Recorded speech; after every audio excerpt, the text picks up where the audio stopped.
see him again.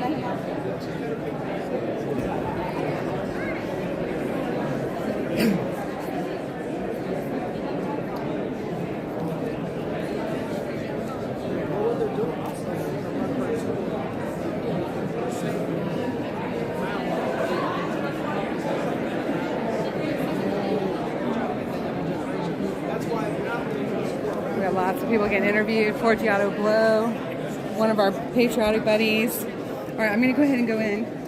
I just want to give him a hug.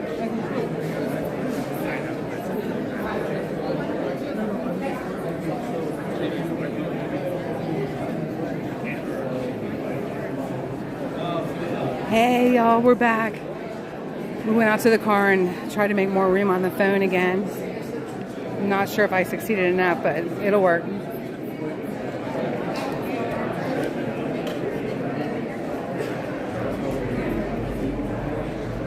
Yeah, it's always good to see him. Go wherever. Wherever you need to, you're fine.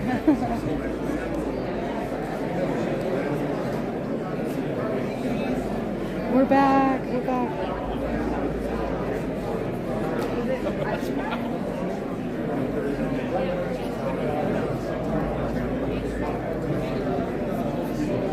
Mike speaking. Mike Lindell. Mike Lindell speaking. Mike Lindell. Okay. I think he's almost done.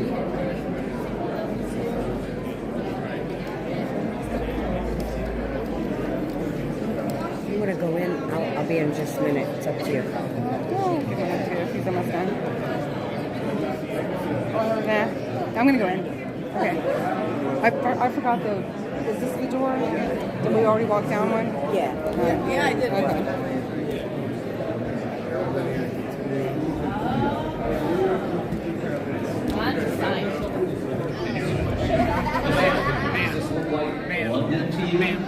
Hey, yeah. Oh, I'm sorry. Yeah. Also, I have a general pass as well, so they can allow me to sit up here next to the box. Yeah. I just keep it really low, and I'm on the aisle.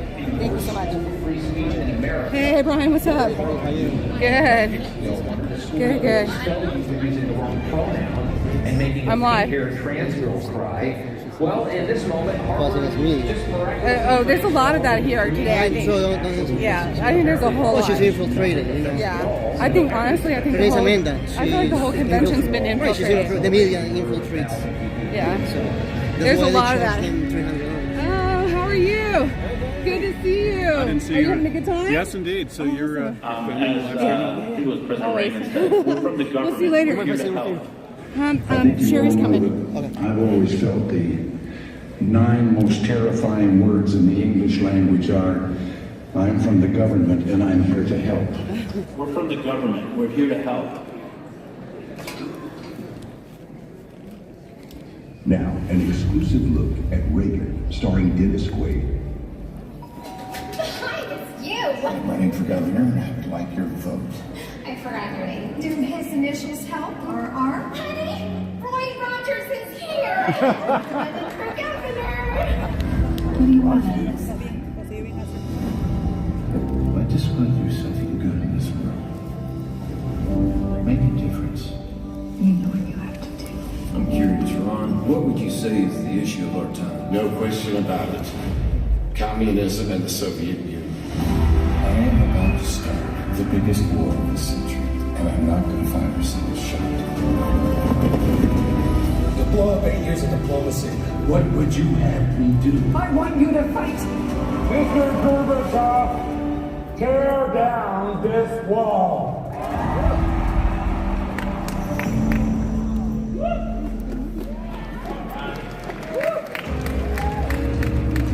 Ladies and gentlemen, up next, Embracing Communist China, America's greatest strategic failure. Please welcome former Director of Intelligence and Information Operations for the U.S. Pacific Fleet, Captain James Fennell, and CPAC Board Member, Gordon Chang.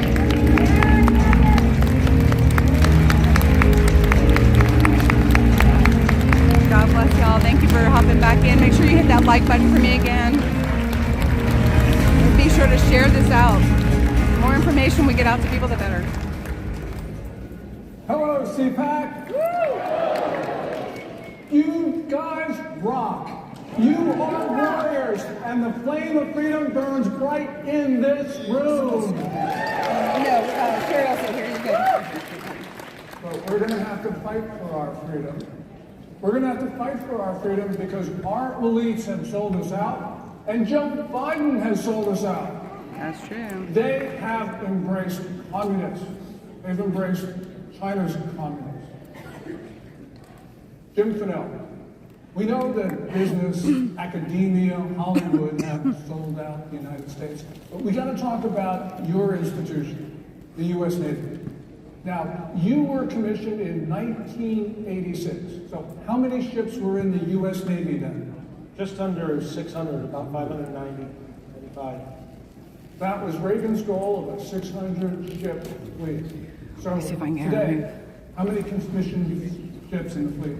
Today we have 292 ships in the U.S. Navy. Wow. And one of those ships is the U.S. Constitution, which was commissioned in 1797, which is a museum in Boston. How many ships do the Chinese have? As of today, the combatants are over 325, 328. So what we have, ladies and gentlemen, is a Chinese fleet which is bigger than us. And the question that we have to ask is, how did this happen? I mean, how did we end up with a smaller fleet than China? Basically, Gordon, we as a nation and our national security community did not recognize the PRC and the Chinese Communist Party as an existential threat the last 35 years or so. And because of that, we did not prepare our Department of Defense. Our Congress didn't think it was necessary to keep building ships. In 1991, when the Soviet Union fell, we had a book written called by Francis Fukuyama, The End of History. We all thought that there would just be democracy and that everything would be okay and we would never have another peer competitor. But that was wrong. And because of that, the Chinese continued to build.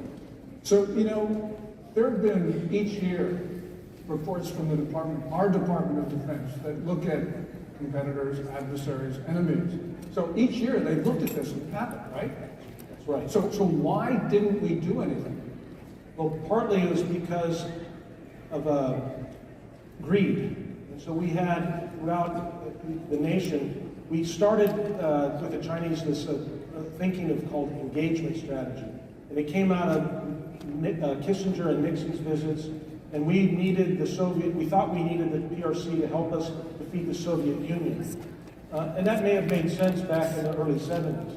But by the 90s, it was very clear that China was no longer helping us and the Soviet Union was gone, yet we had built up a cadre of people in Washington, in our think tanks, in our universities, in the national security community, and in our Department of Defense who thought that we needed to continue to engage with China. If we just had more talks with them, things would get better. And that if we talked some more, things would get better. But after 40 years of talking, things didn't get better, and we're in the situation we are today. And that infected the Department of Defense because we had people in the Department of Defense who wanted to push engagement versus making sure that they were defending the United States. Now, Jim, I know you know a lot of things, but you probably have forgotten that it was 52 years and 1 day ago that Richard Nixon landed in Beijing to meet Mao Zedong to start America's formal policy of engagement. And you know, a lot of historians, they will argue, oh, you know, maybe it was a good idea during the Cold War, we needed somebody to counterbalance the Soviets. But it would seem to me that after Tiananmen Square, June 4th, 1989, after we saw China continue to be hostile to the US, you would have thought that somebody in Washington, D.C. would have said, oh my gosh, we need to change our policies. Why didn't this happen? Because of the policy of engagement, people had basically their careers. We had people in the military, people in the State Department, people in academia, think tanks. That's how they made their careers. That was their livelihood, was engagement. So it was engagement for engagement's sake. That was their job, was to engage, not to defend the nation. And you know, yes, the U.S. Navy part of the military, must follow the political dictates of the commander-in-chief. But also, senior military officers have a constitutional obligation to tell Congress what they think. And here we have a failure, and this is a failure in our most core institution, the military, which protects the United States, which protects our freedom, but we didn't have a revolt of the admirals. Correct. In 1949, the United States Navy had a group of admirals that protested, first internally inside the Department of Defense, about a decision that the Secretary of Defense was going to make in terms of where to put resources towards bombers versus this new supercarrier. And they didn't think that was sound, and so they voiced their opinions, and they were ignored, so they wrote a public letter. And it ended up that most of these admirals were cashiered and pushed out of the Navy. Well, that was good because it helped recenter our balanced approach to the Soviet Union with a strong army in Europe and a large Navy globally. But now, over the last 30 years, we've had the Congressional Research Service, and we have it in our book, charts every year how many ships the U.S. Navy has and how many the PRC have. And it showed this massive shift over the last 25 years where we were in control 25 years ago. We had the best Navy, and then over time they now have it. And no one in the Navy really said, I'm going to put my career on the line to say this is unacceptable, it's dangerous for us, because they didn't perceive and they didn't believe that the PRC was an existential threat to the survival of the United States of America and our friends and allies. Okay, so what do? Well, what we need to do now is we've talked frequently, is first we need to recognize that the PRC is a threat. And, you know, for 40 years, we had bipartisan administrations that wanted to engage, but it wasn't until the Trump administration came in and said, no, China's a strategic competitor, and we have to be on guard. And we reversed 40 years of engagement to this more realpolitik appreciation of great power politics, or as some people call it, smash mouth. It's the law of the jungle, and if we want to survive against an adversary that wants to defeat us, then we have to do those things that would make us able to win and fight a war. We don't want to fight a war, but part of it was deterrence. We fought a Cold War with the Soviets because we had a strong conventional and nuclear force. In the last 25, 30 years, our conventional force is now inferior in many ways to the PRC, and our nuclear force is as well, as we just saw in the last 2.5 years. The Chinese built 350 ICBM silos in central and western China.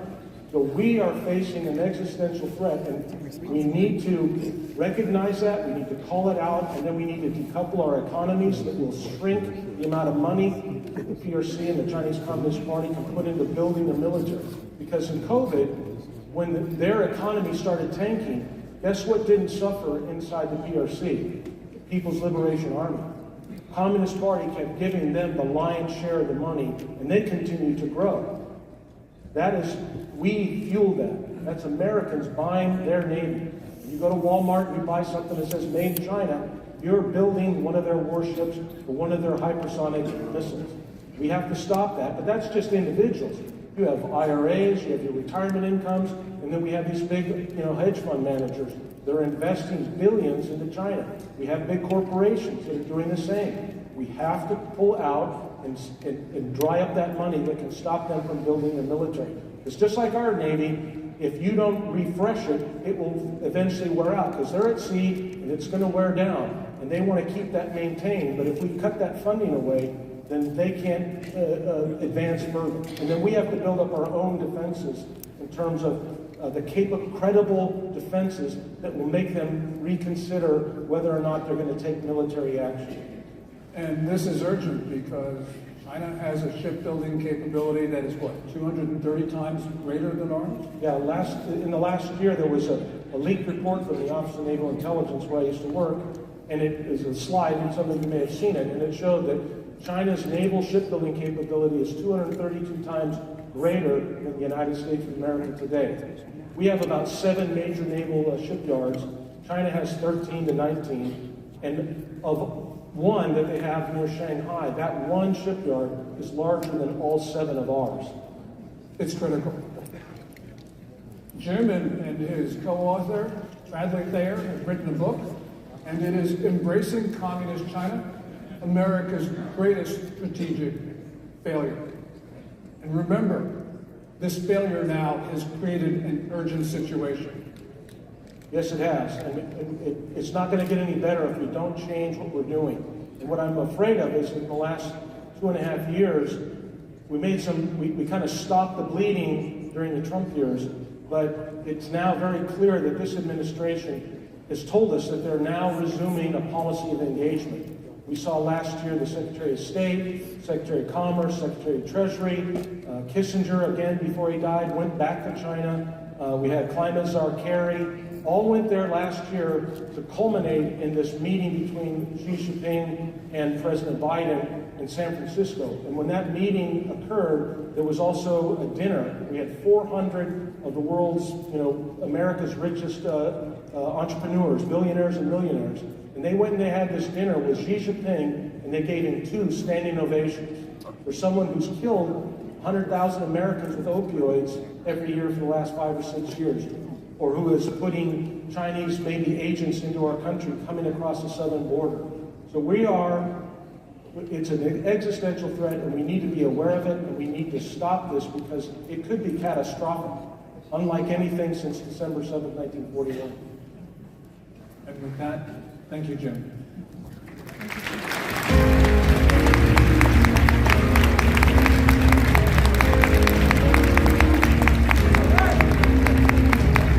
Retreat to the Chinese communists, and let those bastards in Beijing hear us.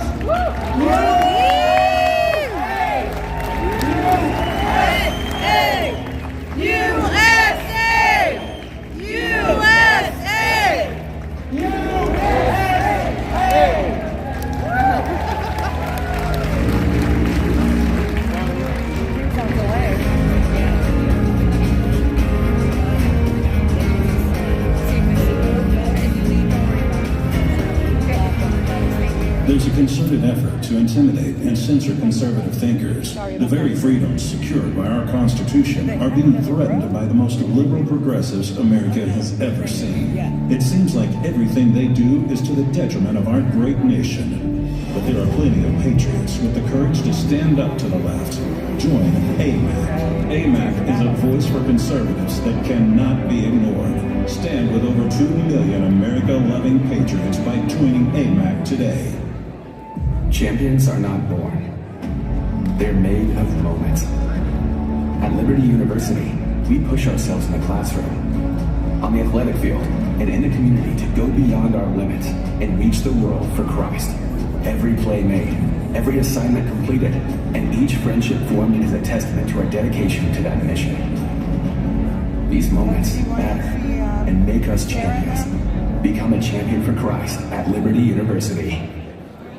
Hey everyone, it's Matt Schlaff, the chairman of CPAC. What a great conference we're having, where globalism goes to die. Go to cpac.org to make sure you get signed up for next year.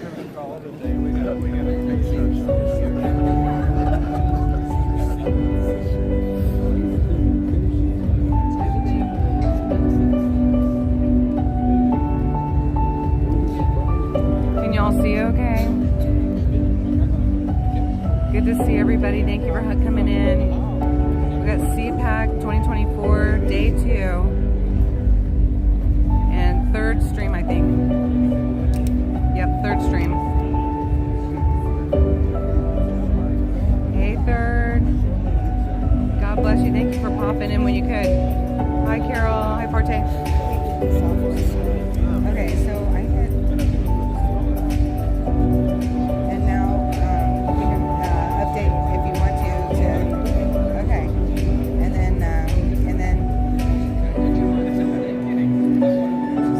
hit something. I don't know. Ladies and gentlemen, please welcome York County District Attorney, Dave Sunday.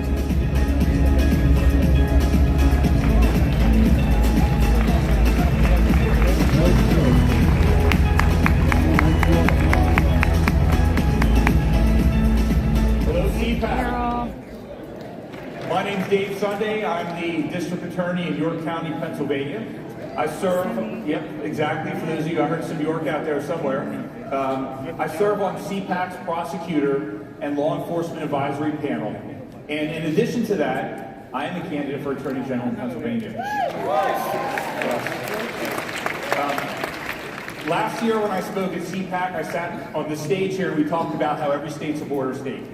And this year, you know, I've been putting a lot of thought into that. And many, many years ago, before I ever became a lawyer or became the DA, I actually joined the Navy right out of law school.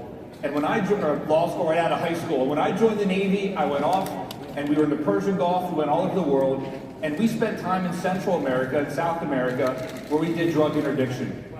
I would have never imagined in a million years that 30 years later, I would be fighting the same battle at home in York County, but this time the drugs are unbelievably more dangerous.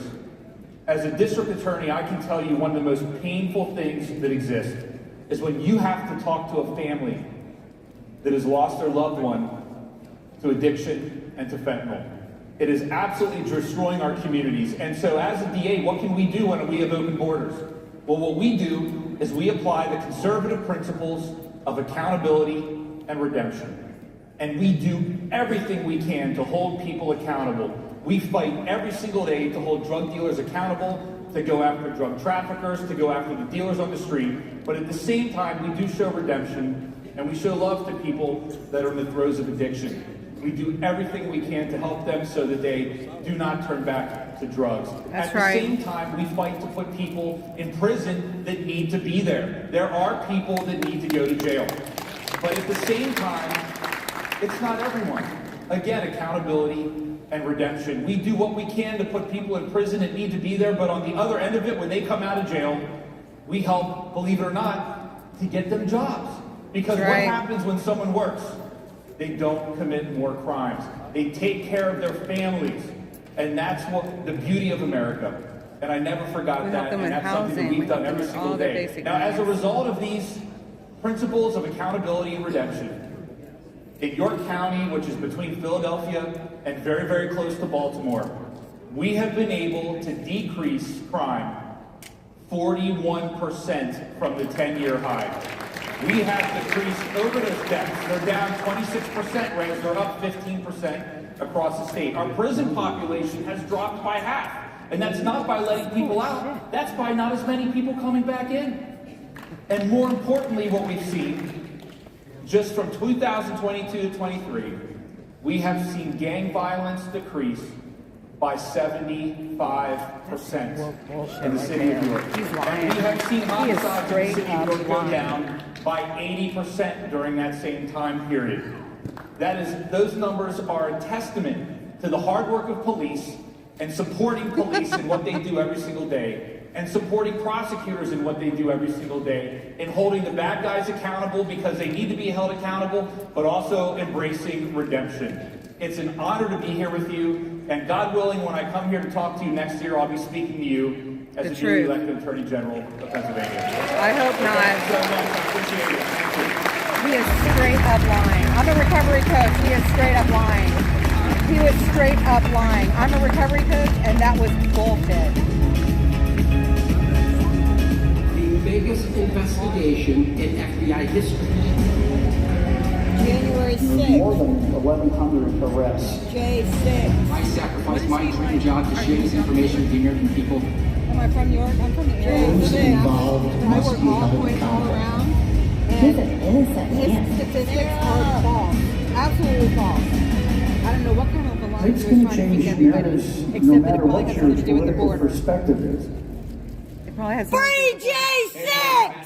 We've already got our dates for CPAC 2025 right here in the Gaylord Hotel. Go to our website, cpac.org/2025, and get signed up today. Now, an exclusive look at Reagan, starring Dennis Quaid. Running for governor, I'd like your vote. I forgot your name. Do his initials help or are? Roy Rogers is here! He's running for governor! 21 of us left. I just want to do something good in this world. Make a difference. issue of our time. No question about it. Communism and the Soviet Union. I am about to start the biggest war of this century, and I'm not going to fire a single shot.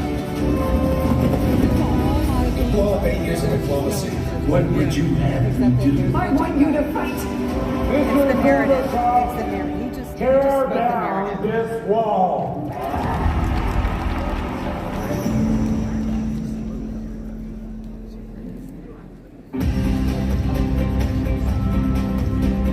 Ladies and gentlemen, would Moses go to Harvard? Please welcome Lawfare Project founder and director, Brooke Goldstein, UC Santa Barbara student, Ephraim Shalanoff, and your host, Newsweek senior editor-at-large and host of The Josh Hammer Show, Josh Hammer.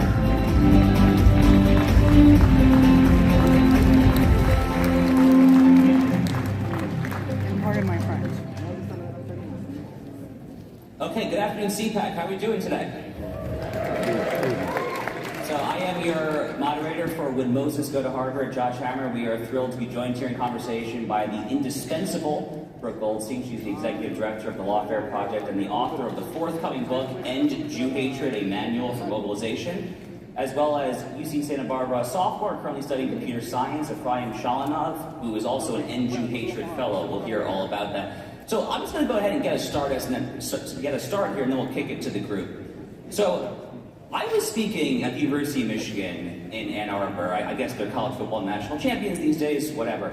But I was speaking there okay, we have some fans. I was speaking there in November, and a very bad thing happened, and I just want to spend a couple of minutes to tell you about what happened there. So I was speaking for another conservative organization offering remarks on Israel's righteous prosecution of its war against radical Islamic jihadism in the Gaza Strip and increasingly on its northern border as well with Hezbollah up in Lebanon.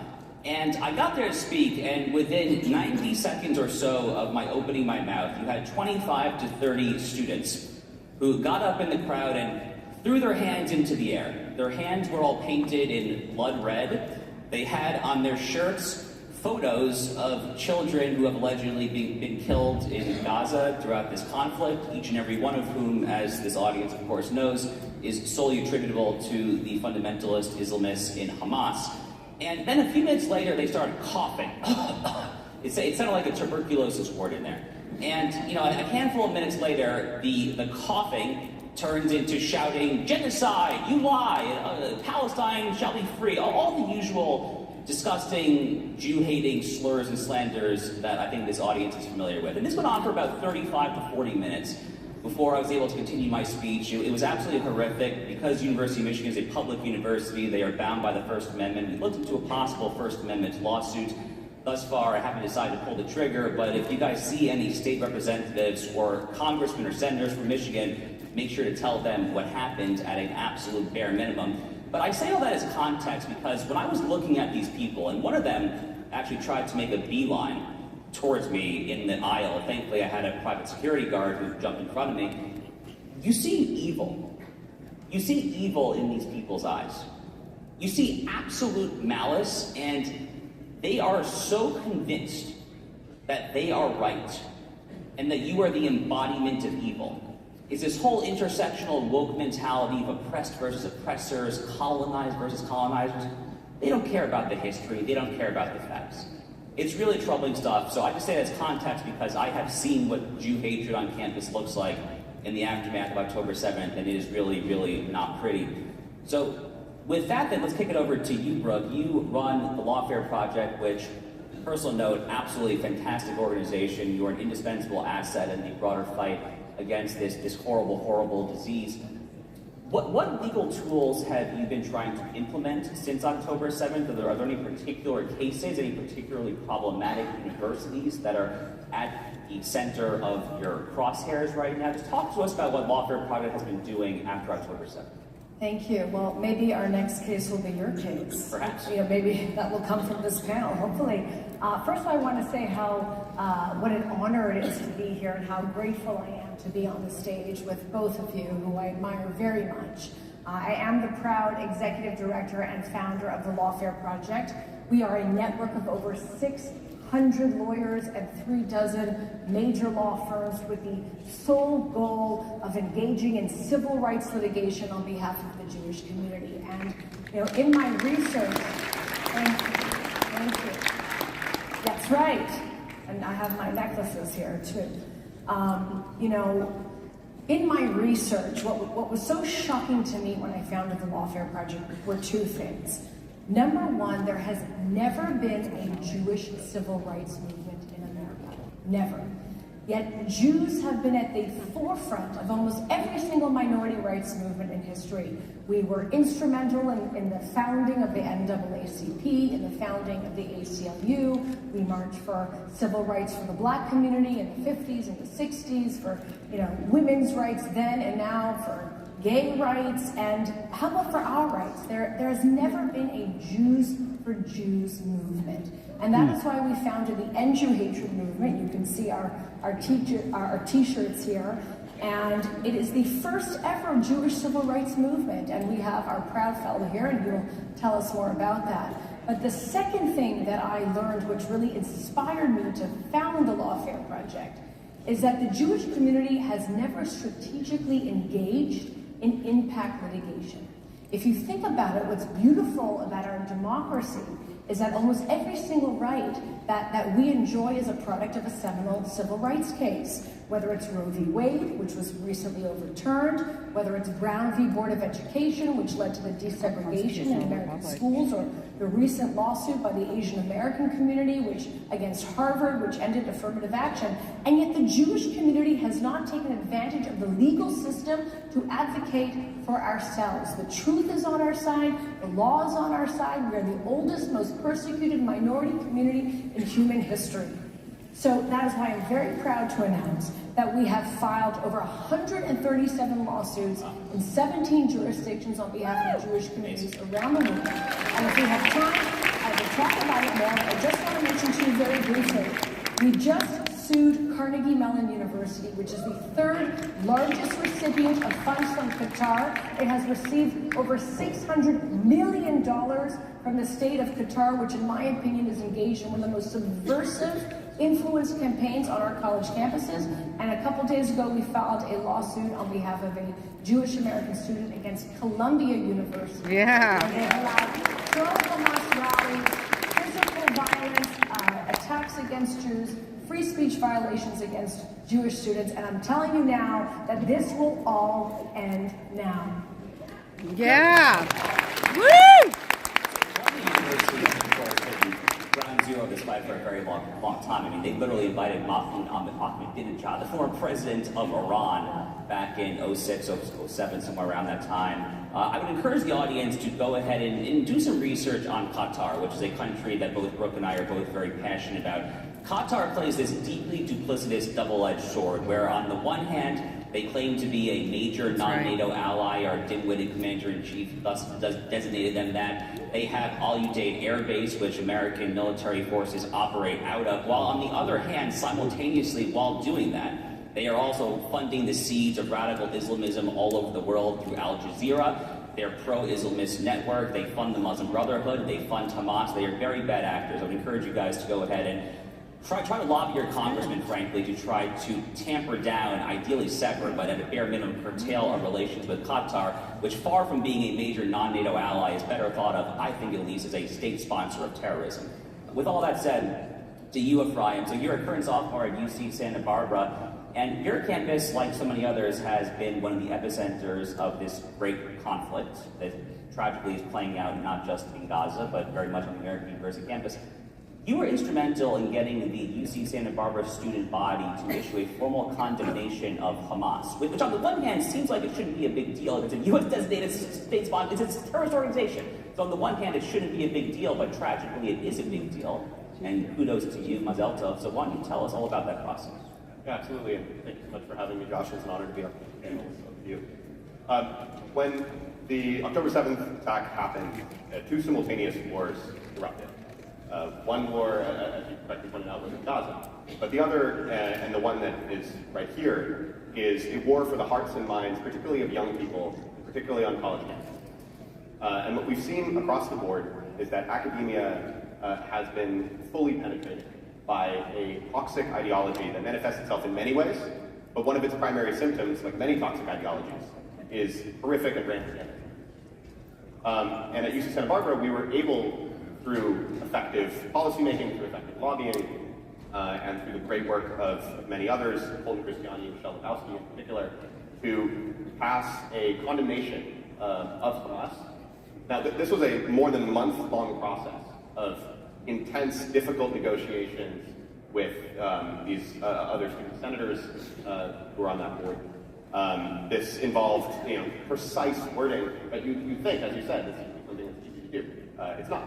And to date, I've heard that Brandeis, the Jewish university, did something somewhat similar, but it wasn't in a clear condemnation response in the same way.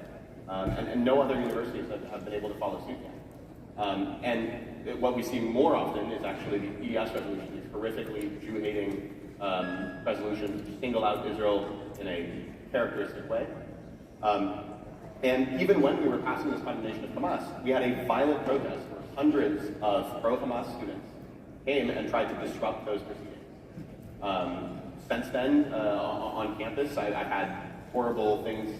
Somebody yelled Heil Hitler at me, another person said some expletives and then the word Zionist. This is a pretty common phenomenon, not just for me, but for any publicly visible Jew on any college campus in America. And I remind you, it's a top research university in what's supposed to be some sort of tolerant state. Yeah, right, exactly. I mean, California is, we are told, is a bastion of freedom and civility and tolerance. And unfortunately, for the modern left, tolerance only goes one way. Again, if you're part of this oppressed group, if you're part of what the intersectional mentality says is a group that should feel sympathy, then you'll sympathy. But if not, then, I guess you're totally just out of luck. Brooke, let's go back to you for a second here. So, you mentioned that the lawsuit with Columbia, your organization is active on university campuses across all of the country, of course, there. The civil rights movement paradigm is a very strong one, and I totally agree with you on a personal note, but as far as concrete advice to current students, when in the moment itself, right, like when they are confronted, not that literal second, but when you see a pro-Palestinian rally that's probably going to have some swastikas thrown about there, stuff like that, what would be your concrete advice to students? So, before I answer that, I just want to say that after October the 7th, so many of my friends and colleagues and people in the media, and actually one of the most questions that I'm asked most often when I go on TV is, are you surprised that this is happening? And unfortunately, I'm not, because people like you, people like me, my clients in the counterterrorism community, my friends in the moderate Muslim community have been screaming at the top of their lungs about the radicalization happening in this country, which is in part, funded by foreign states. And yet we've been marginalized, we've been slandered as Islamophobic, we've been called racist, we've been sued, and some of us have even been attacked violently. And so my advice, first and foremost, is for every single person in this room to shed the fear, shed the political correctness, and start speaking openly about the threat of theologically motivated terror. There is nothing to be ashamed of when we're talking about the national security of our great country, the United States of America, number one. Speak up. If you are a student at these schools, and you are being discriminated against because you are Jewish, you must stand up for yourselves. Now, I will be critical of my own community because one of the mistakes that we've made is that we've centered Jewish advocacy around pro-Israel advocacy. If you want to advocate for yourself, you have to advocate for a foreign government, you have to talk about national security issues, you have to basically get a law degree, and you go on the defense, okay, and you have to defend a foreign country. Anti-Jewish discrimination is not a political issue. It is a civil rights issue. And students on campus, while they don't necessarily have the responsibility to defend Israel, they have a responsibility to defend themselves. And when something happens, stand up for yourselves. There are people there to protect you. We are here to protect you, and we will prevent any type of retaliation against you. And God forbid, and litigation is always the last resort, but if that has to happen, we will 100% support you, and we will continue to file these seminal civil rights cases on behalf of the Jewish community until we end Jew hatred in our lifetime. Yeah. Make it happen. Brian, back to you. I'm curious what your experience with the faculty has been like? Have you had any sympathetic, any pro-Israel, any pro-Western civilization, for that matter, faculty members in the history department, the political science department, or has it been fairly uniformly anti-Israel, pro-Palestinian, pro-Hamas? That's a great question. I think there's a very interesting phenomenon, which is that faculty in the sciences, technology, engineering, and math are almost universally reasonable and both pro-Western, pro-Israel, and pro-Jewish. And faculty in various humanities departments are a cesspool of various debauchery. I have not yet encountered a single humanities professor speaking on any of these issues with not just to mention a reasonable belief, but with basic information, not just on conflict, but history. So yes, I'm a computer science student. Most of my professors are computer science professors, and they're all fantastic. And educated people with technical degrees who think critically about these issues almost universally hold reasonable views. But a kind of mob mentality in humanities departments has forced reasonable views to the fringes and has made it the only socially acceptable view to espouse is horrific Jew hatred, but also, straight up Islam. Right? I have faculty at my own university posting that, Allah willing, Israel will be destroyed. Right? That was posted on a public Instagram of a faculty at my university. And they face no repercussion, right? Despite the fact that the administration is aware of that. Yeah, so this Islamism mentality, again, not exclusively, but predominantly it really is coming from Qatar, which is the world's #1 exporter of not moderate Islam, but a radical Islamist mentality, which again, they disseminate through their Al Jazeera network, their funding of the Muslim Brotherhood, frankly, their funding to a lesser extent of Al-Qaeda and ISIS. Just an absolutely horrific actor, no matter what they tell the American ruling class, and they lie through their teeth when it comes to that. Why don't we go down the line here and end on this note? So the title of our panel is, would Moses go to Harvard? Why don't we just go ahead and answer that question, actually. Brooke, what do you think? Well, first of all, if he'd even be admitted to Harvard right now, the statistics are alarming, how the amount of Jews have been reduced. And even if he did get into Harvard, I'd hate to say he would be subjected to so much hostility. I mean, he might even get physically assaulted. The situation is so bad. I just want to mention one statistic. 50%, 50% of Americans between the ages of 18 and 34 years old say that Hamas's October the 7th terrorist attack against Israel was justified. So what is going to happen, God forbid, if there is a terrorist attack on our soil? Are 50% of American youth going to support it? This is not a Jewish issue. This is a national security issue of the highest order. Yes.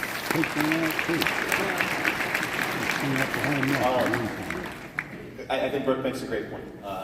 The administrations of these top schools have been illegally and categorically discriminating in their admissions processes, and any semblance of meritocracy left here is gone.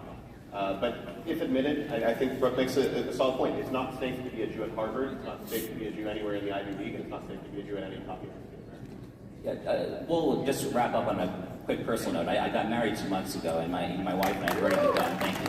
And we've already begun our very preliminary discussions of when we have children, God willing, what will they do in 18 years from now? And what I am hoping and praying for is that the entire American university system will be so thoroughly discredited that there will no longer be an incentive to even sign up for a 4-year degree.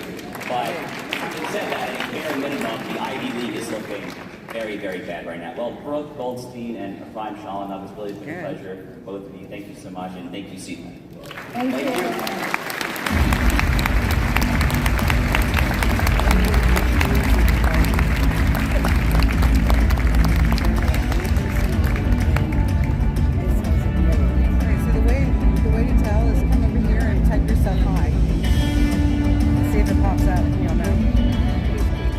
Ladies and gentlemen, babies are us. Please welcome founder and CEO of Stanton Healthcare, Brandy Swindell, CEO and President of Concerned Women for America, Henny Nance, and your moderator, founder and President of Bienvenuto US, Abraham Enriquez.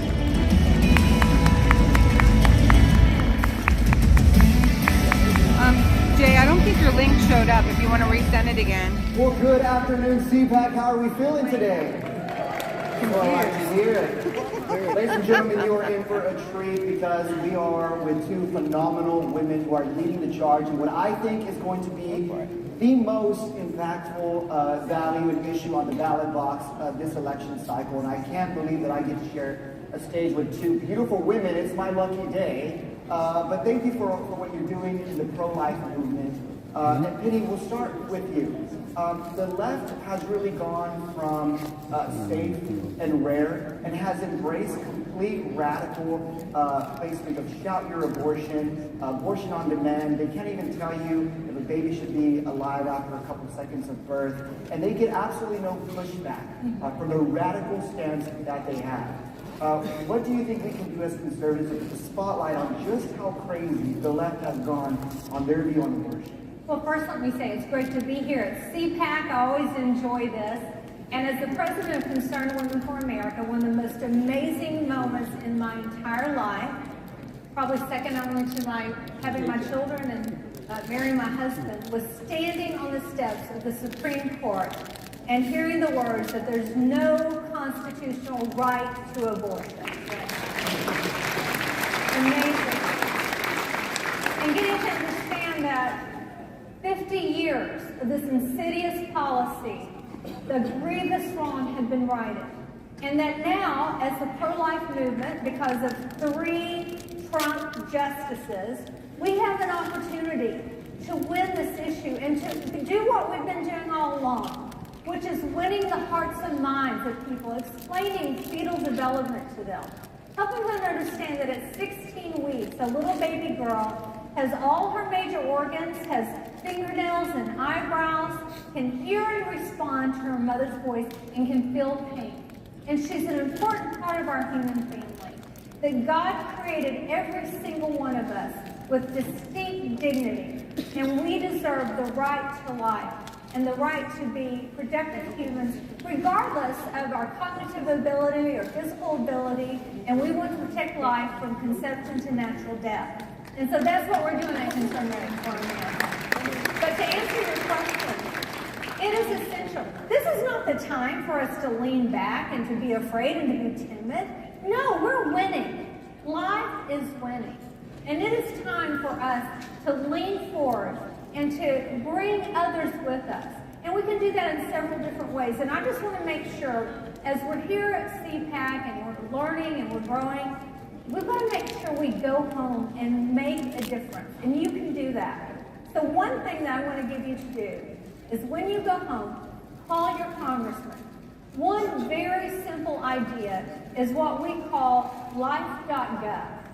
And it's a piece of legislation that was introduced by Diana Harshberger in the House and Marco Rubio in the Senate. He calls it Standing with Moms Act. And it's simply an alternatives bill. What if there was one place, just one place that a woman could go online who was feeling as if she did not have the resources or the support to choose life, and she could put in her zip code and find everything, every single resource that's available to her right now. We spend over $1 trillion a year in this country on social services. We have so many more hundreds of millions of dollars spent trying to protect women and giving them opportunities in pregnancy care centers. And we are so grateful for that. So what if she could go online, find out all the pregnancy care centers that are around her, health care, housing, educational resources, adoption, foster care. So I would like to give you on your to-do list to make sure you support life.gov, and let's give women more opportunities. Let's bring more people to our side, and not just in abortion through law, but let's make it unthinkable. Amen. Woo! Thank you, sir. That's true. Thank you. In this fight. Randy, you know, we have Senator Warren and Congresswoman like AOC. They love to go on media, and they love to talk about these pro-life clinics, like what you do with Stanton Healthcare, and say that these are quote-unquote fake clinics for women. But what they forget to say is the difference in accreditation with what you're doing with your clinics and what Planned Parenthood has in their facilities.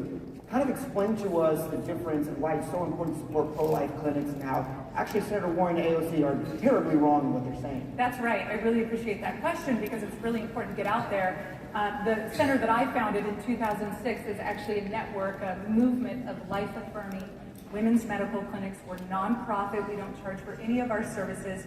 We're state-of-the-art, and we specialize in providing exceptional care to women who are facing unexpected pregnancies. So we have nurses and doctors and physician assistants and sonographers, social workers, health and wellness coaches. The list goes on and on. We provided an 18-month care program to women to walk through them through the journey of their pregnancy and beyond. And of course, Elizabeth Warren, AOC, when Roe was overturned, they thought it would be a good idea to turn their vitriol, their anger, and their hate on nonprofit women's centers that actually help women, right? So really, there is truly no pro-choice concept if you want to shut down the other half of the so-called choice. So what we did in response to that is we took 3 of our moms and 3 of our Stanton babies to Washington, D.C. We went to Capitol Hill, and we went right to AOC's office and Elizabeth Warren's office, because, you know, it's much harder to look into the eyes of a baby that was saved from abortion and look into the eyes of a woman, a mother, who experienced help and hope at a center like Stanton Healthcare. You cannot deny their experience. It wasn't fake, right? It wasn't fake. Awesome. We didn't give them fake formula. We didn't give them a fake ultrasound. We didn't give them a fake 18-month care program. They didn't get access to fake doctors. It was all very, very real. And one of the most important points is that we actually have a third-party accreditation. So an outside accrediting group. We have the highest standard in medical excellence for ambulatory healthcare centers. You know who doesn't have a third-party accreditation? Planned Parenthood and the majority of abortion clinics. So for them to have the audacity to attack non-profit charity centers like Stanton Healthcare was laughable and actually defamatory. It's an absolute lie. Yeah, and it's important to note that a woman and her baby is more safe at one of your clinics, Randy, than at Planned Parenthood. Yeah, they both come out alive. So yeah, they're a lot more safe. Yeah. Awesome. So what is projection, really? They say that we're the people who will only care about a baby when its mother's wounds, but it's actually the opposite. It's them. They want to see a woman for about an hour, take her money, and then never see her again, even if she's hurt, damaged for life, no matter what. That's right. We are the people that are willing to take women even into our own homes, love them and their children, and walk with them for years through life and help them find a better alternative. When you save a baby, you save the mom. And with no federal funding. The majority of pregnancy centers, we rely on private donors, people of goodwill, just like all of you here in this audience, up here on this stage, that believe in supporting women and walking with women. No federal funding. And so it's really remarkable what we've been able to do, and I'm thankful to be among a crowd of people who won't abandon these women, but in reality stand with women and give them the support that they need, which the overwhelming majority of women, when they have a community of support around them, when they have quality health care, the outcomes are amazing. And we stop the cycle of substance abuse, of domestic abuse, all these different things, of poverty, economic issues.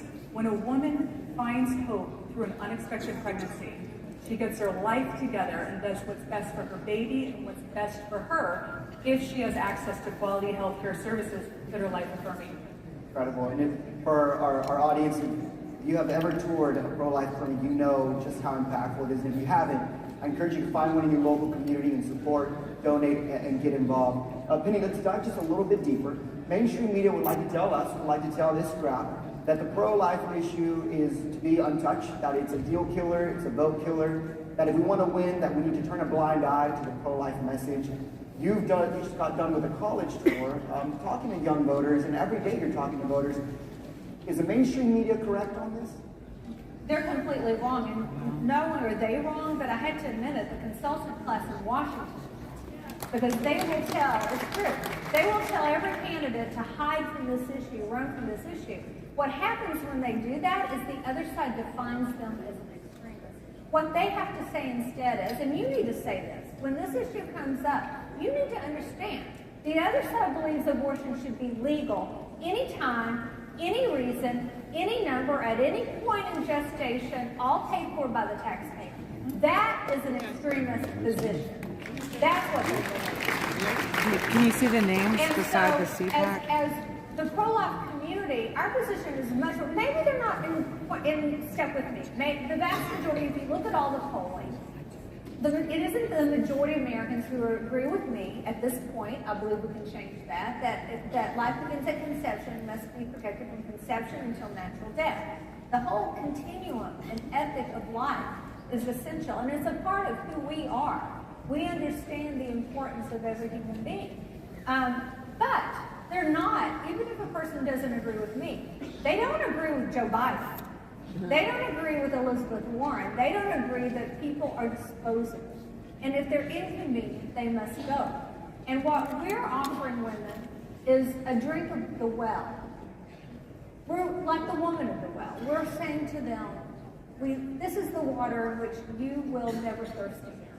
And whenever, Abraham, I talk about the issue of life, when we're in a building this big with this many people, somebody or many someone's here have had an abortion, because 1 in 4 women in this nation have had an abortion. Or maybe you're a man who assisted with one, or even pushed for one. You need to understand that our movement is replete with people who deeply regret their abortion. And that at the cross of Jesus Christ, He forgives all sin. There's nothing you could ever have done that's bad enough that He won't love you, He won't forgive you, and that He won't be in a relationship with you and want to spend it with you. So jealousy, shame, turn to the Lord, and be about helping others make good decisions and better decisions. Penny, Randy, this conversation that we're having, it reminds me as to why I just absolutely love being involved with the pro-life movement. And it kind of brings me back to a story of a young girl that I love to share, who at a very early age became with child from a very terrible situation. She found herself in her guidance counselor of her high school, where the guidance counselor told her that she needed to go to this clinic to check out and to figure out what was happening. After several weeks, the father of the son was no longer there, friends were no longer there, this idea of college was no longer an option, and she found herself in this clinic. The physician walks in, tells her to write down all her dreams, all her goals, everything that she wanted to accomplish in life. And this young girl quickly started writing down how she wanted to go to college, get married, start a family, start a business. For a quick second, she felt some hope. Hands that piece of paper back to the physician, and the physician rips it into little pieces and says, none of this will ever be accomplished with what you are carrying inside. I want to fast forward just a little bit. That young girl chose life because of the support of her parents. But she went on and accomplished every single thing on that piece of paper, but then realized the power of policy. Decided to help candidates who were running on the pro-life issue. Most recently supported President Trump on his Latinos for Trump campaign. And that woman is my mom. Amen! Woo!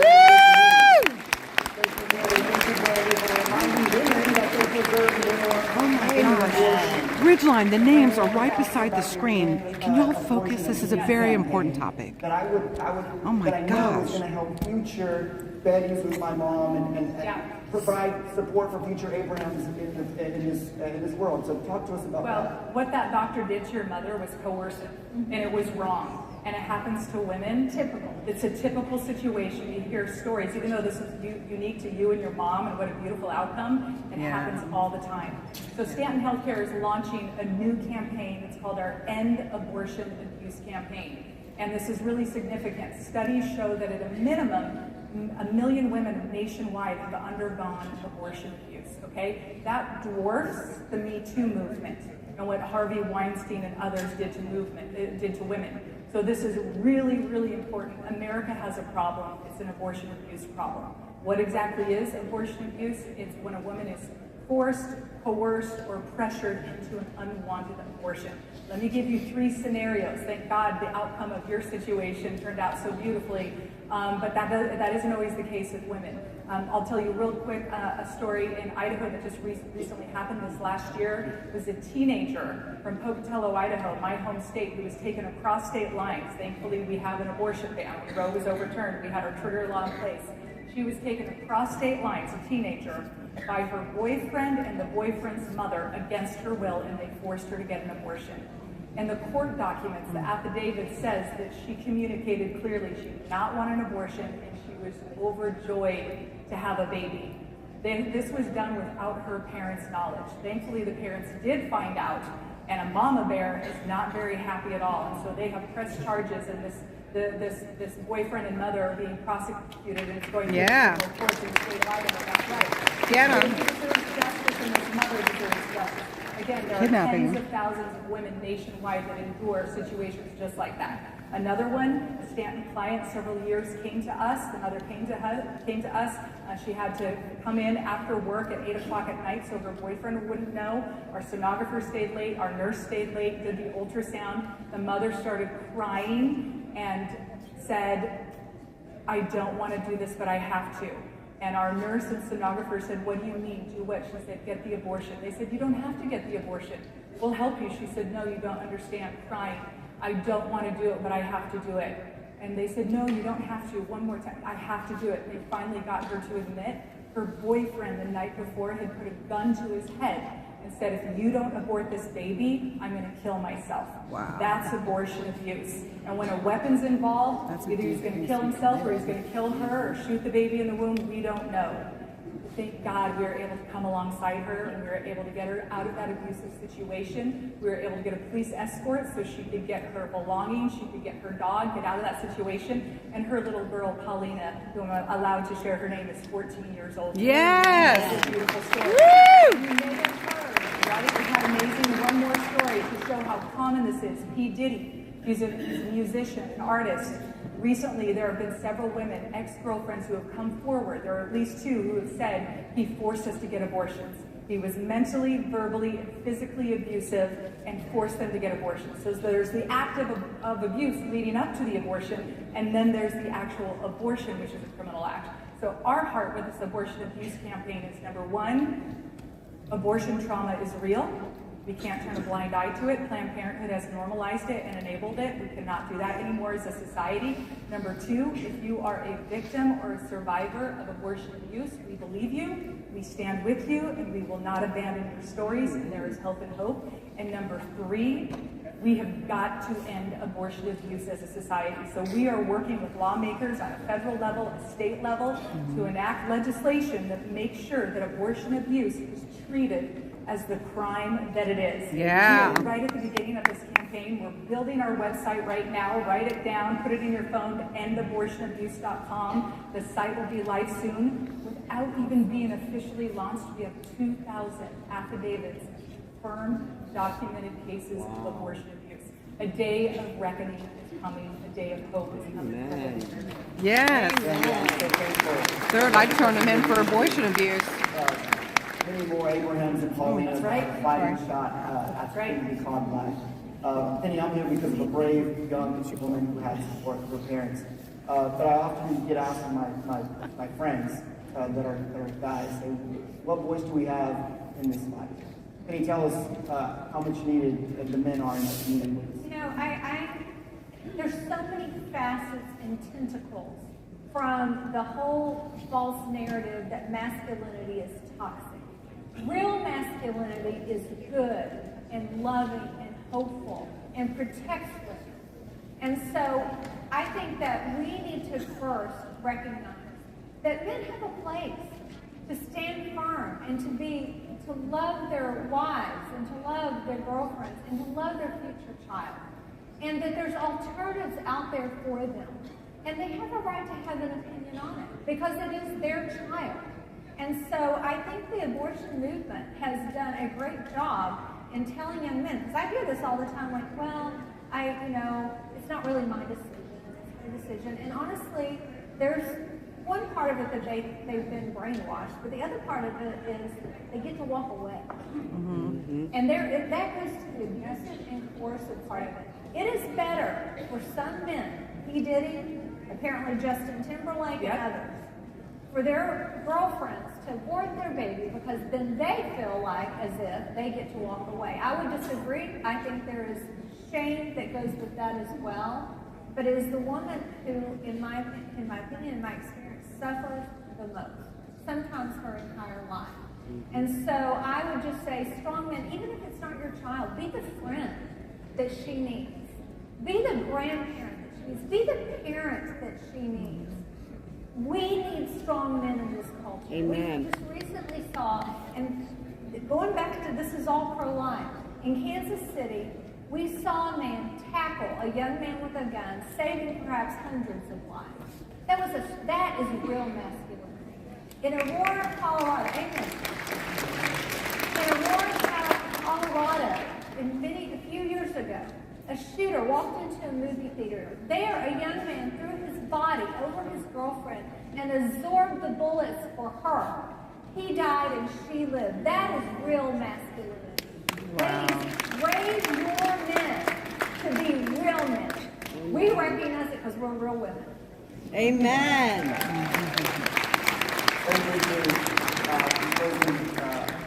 Segment.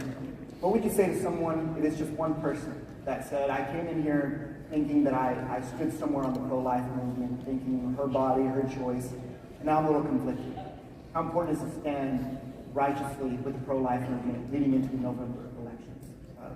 Oh, it's huge. And actually, we want to make a major issue in the 2024 national presidential elections, this issue of abortion abuse. Here's the question that needs to be asked to every single candidate, especially radical pro-aborts. Will you condemn abortion abuse? Will you condemn abortion abuse? And number two, will you support legislation that makes abortion abuse criminal? Those are the two things. That's the messaging that has to get out there. And there truly is no pro-choice concept if millions of women are being forced against their will to get abortions. And so that's huge. And we also have to remember a key component. There are still government-funded institutions, private corporations, small private businesses that have policies in place that say pregnancy and advancing educationally at universities or professionally in these different scenarios is incompatible with pregnancy and a baby. That has to end. That is archaic, that is anti-woman, and truly, to be pro-life is to be pro-woman. And adding to that, we have corporations who say, we'll pay for your abortion travel, but we have no interest in helping you become a mother.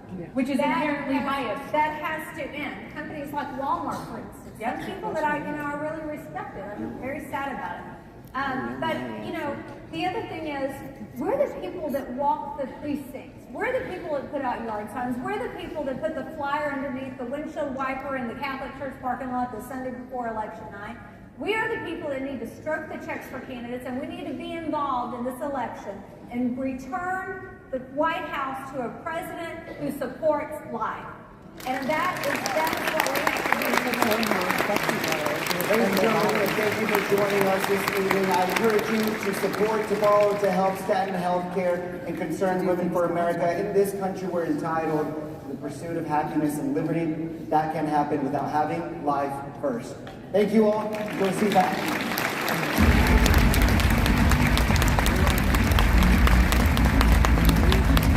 Awesome. I've heard her, the girl with the black hair, I've heard her speak on Joni Tabletop before. She's really good. Like, good-spirited. Making an investment decision with someone is the most sacred act that can be performed in business. You see, most people do not reach their position in life easily. You're taking something harder and having faith that another will cherish and protect it as you will. Go to panex.us/learn and see why hundreds of Americans, just like you, have placed their faith in my family to generate them tremendous tax benefits and revenue by developing and producing American oil. For 3 generations, American oil is all my family's ever known. Go to panex.us/learn and see why the people at Panex, the people that you want on your team.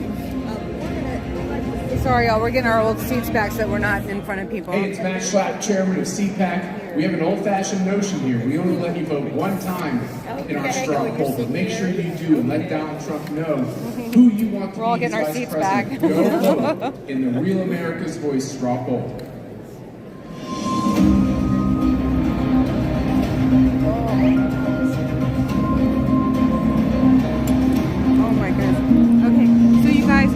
When people are up on stage talking, it's really hard for me to be asked questions, and I don't have a second phone, so I can't really communicate without messing up. The transmission is really good now, but it's been so patchy all day with the AT&T thing and whatever. So just bear with us. The names are usually put up on the screen to the right and the left of it. I am zoomed in at 20%, and still it seems like I'm far away. I will look at my live streaming tonight and see if I can fix that, because I don't really understand why it's doing it. But I can't really answer questions and check other apps while I'm live streaming. So I just want to share that with y'all and let you know I'm not ignoring you. I appreciate each and every one of you, but There's a concerted effort to intimidate it's kind of hard for me to answer questions. thinkers. The very freedoms secured by our Constitution are being threatened by the most liberal progressives America has ever seen. It seems like everything they do is to the detriment of our great nation. But there are plenty of patriots with the courage to stand up to the left. Join AMAC. AMAC is a voice for conservatives that cannot be ignored. Stand with over 2 million America-loving patriots by joining AMAC. Thanks, Gloria. today. God bless you. God bless y'all. I love each and every one of you. Y'all don't, unless I tell you, you're not aware of what my experience is. So that's the only reason why I'm letting you know.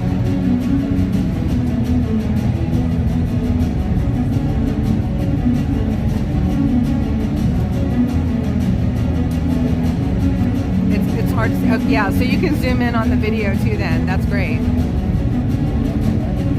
Yeah, I don't know why it seems like I'm so far away. And your picture looks really close, which is really good. Yeah.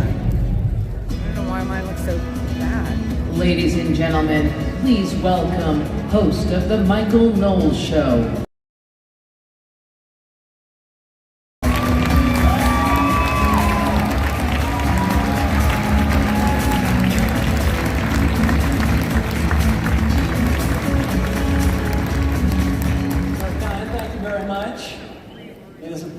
To be back here at CPAC. You know, after my speech here last year, many dishonest Democrats tried to eradicate me from public life entirely. I was very, very glad that they did not succeed at that. I fell afoul of our liberal overlords last year for observing that men can't really become women. I stand by the observation. I think most people probably agree. But what that whole little kerfuffle demonstrated was that America is experiencing an identity crisis. We no longer know who we are. Lots of little errors have led to our present identity crisis, the most obvious being that we no longer have functional borders. Over the past 3 years, Joe Biden has invited almost 6 million foreigners into our country illegally. At least 3.5 million were apprehended and intentionally released into the country. Another 2 million or more gotaways were never even apprehended. They all crossed our southern border with the help of criminal cartels. This Democrat-led invasion is the largest human trafficking operation in human history. The vast majority of Americans knows that it's wrong. The vast majority of Americans wants it to come to an end. But we are told that we must tolerate the destruction of our borders and the invasion of our country because we are a nation of immigrants. That slogan reminds me of President Reagan's observation that the trouble with our liberal friends is not that they're ignorant, it's just that they know so much that isn't so. As a matter of history, we are not, in fact, a nation of immigrants. Neither that phrase nor that sentiment appears anywhere in our founding documents. The phrase appears virtually nowhere at all until the mid-1960s, coincidentally at precisely the moment that Democrats first imposed a policy of mass migration, because they believed, as they believe today, that doing so would give them a permanent electoral majority. Even so, we are told, we must tolerate this cynical political trick because diversity is our strength. Once again, historically speaking, it's a strange claim. It doesn't come from the founding era. Didn't even crop up until in the 1960s, rather. That particular phrase was not coined until 1992, when Vice President Dan Quayle told it to a reporter in Japan. Now, I like Dan Quayle as much as the next guy. But we are not talking about Washington or Lincoln here. The idle musings of George Bush's vice president are not quite Moses delivering the law from Mount Sinai. Wise statesmen and philosophers, anyone with a modicum of common sense really, have always understood that strength lies not in diversity, but in unity. We are not the divided states of America, at least we're not supposed to be. We're the United States of America. When we face an enemy, we don't endeavor to stand divided. We want to stand united. E pluribus unum. For most of our history, America kept immigration in check. We placed strict limits on it. Not because we don't like immigrants. We like them very much. Some of our best friends and ancestors have been immigrants. But we had always understood, as all wise statesmen have understood, that a country with an unlimited influx of unassimilated foreign people becomes unstable and risks losing its very identity, without which no nation can be any good to anyone. In America's earliest days, Governor John Winthrop called on us to be not a boarding house, but a shining city on a hill, a model of Christian charity for all the other nations of the earth to emulate. This gets to the very heart of our national identity crisis. America was founded to be a model of Christian charity. From the moment that our earliest ancestors boarded the Mayflower, which, by the way, is the name of an excellent new cigar company, Mayflower Cigars, highly recommended. I digress. From the moment our pilgrims stepped foot onto Plymouth Rock, America was founded to be a nation with its eyes on heaven. Francis Scott Key put it perfectly in our national anthem. Blessed with victory and peace, may the heaven-rescued land praise the power that hath made and preserved us a nation. Then conquer we must when our cause is just, and this be our motto, in God is our trust. Every American with a penny to his name knows that phrase. All of our great statesmen have believed it. Yet today, the liberals want us to believe that America was founded as a secular nation, an atheist nation. They tell us America was founded on a firm separation of church and state. Once again, the problem is not so much ignorance, it's the liberals knowing so much that isn't so. There is no such thing as a total separation of church and state. There never has been, and there never can be, because states make laws, and laws come from morals, and morals come from God. Amen. Religion is inescapable. Amen. For all states at all times. That fact has been especially clear in America, where we have long been the most religious of any Western nation. Ask the liberals to identify the total separation of church and state in our law. You're going to be waiting a long time because they're not going to find it. If they look really closely, they will find that that phrase appears once in a private letter, contradicted not only by the public statements of most of our founding fathers, but also by the Federalist Papers, which cite God by name, by the Constitution, which protected the churches established by the individual states, and by the Declaration of Independence, which grounds our entire nation on the fact that we are endowed by our Creator with certain unalienable rights. Amen. This is why President John Adams famously warned that our Constitution was made only for a moral and religious people. Some seem to think that's a happy phrase. That's not exactly a happy phrase, because what that warning means is that when the people cease to be religious, the Constitution will cease to function. That fact we are seeing around us everywhere today. The decline in religiosity lies at the heart of our national identity crisis, not because of what men have said, but because of who God is. When Moses at the burning bush asked God what he should call him, God responded, I am that I am. God is being. A people that grounds its identity in God will know who and what it is. A people that rejects God, as a wise priest once observed, will only be left with the pathetic question, who am I? The answer is, not much of anything. The decline of religion in America has eroded our identity at every level, from national politics all the way down to the basic unit of society, family. Marriage, after all, is nothing other than a symbol of God's love for his people.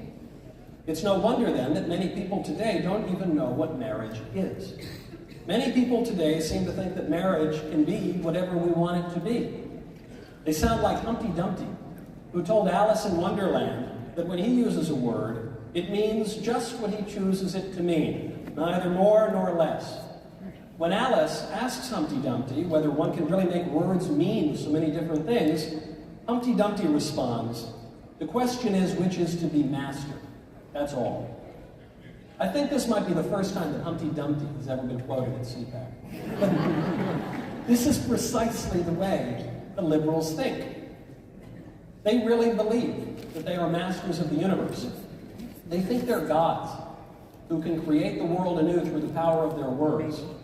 But they aren't, and they can't. They can't really turn men into women.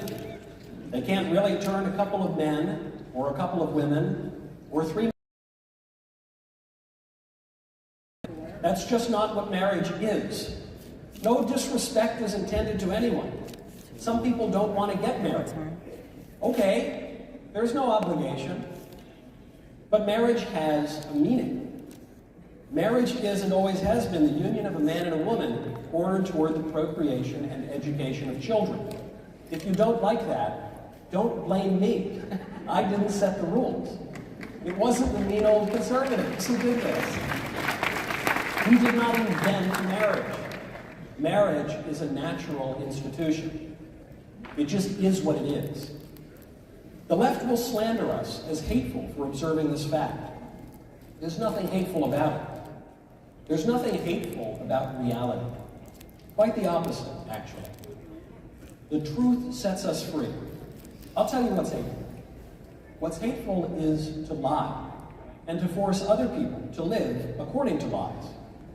Liberals can rewrite the definition of any word they please, but they can't make men give birth. They can't. Ultimately, they can't change reality.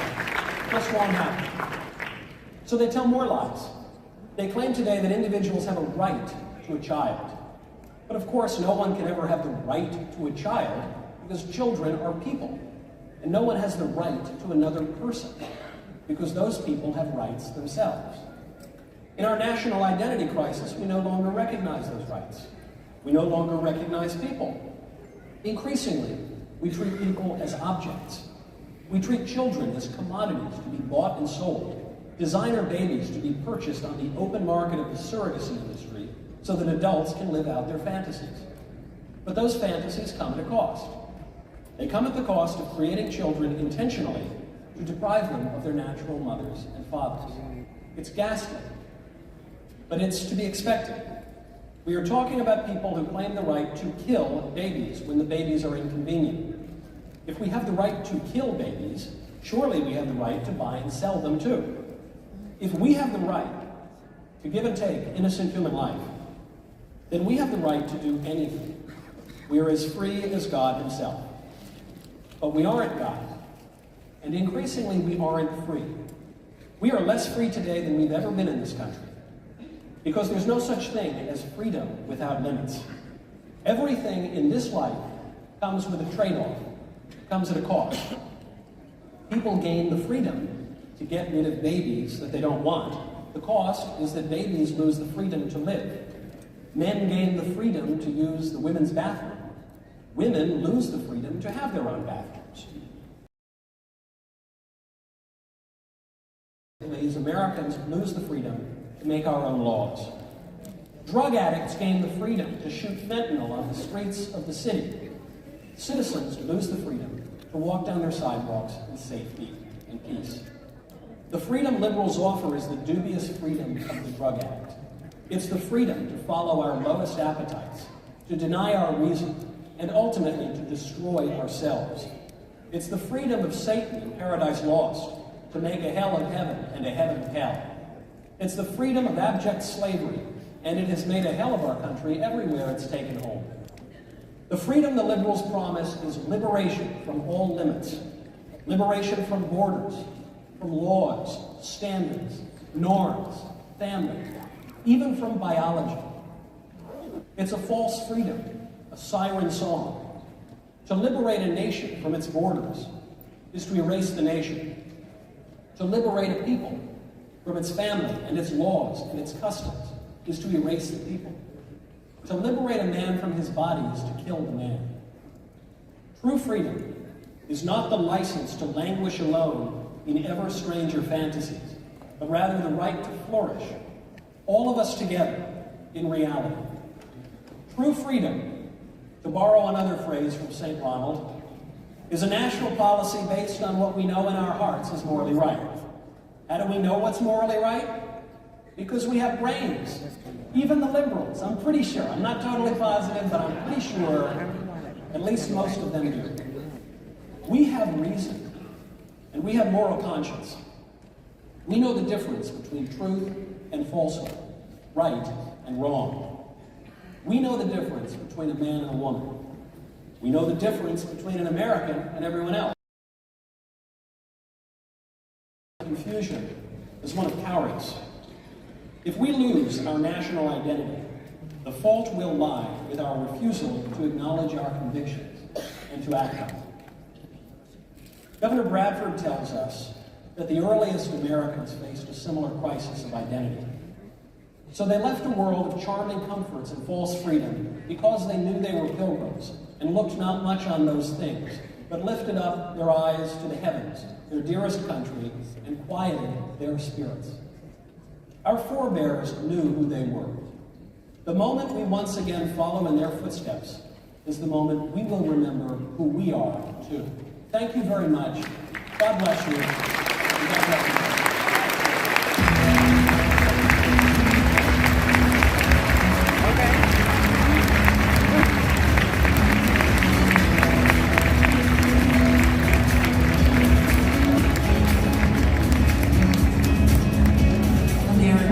Under attack. Our families are being crushed under the politics of a radical agenda. But moms have had enough.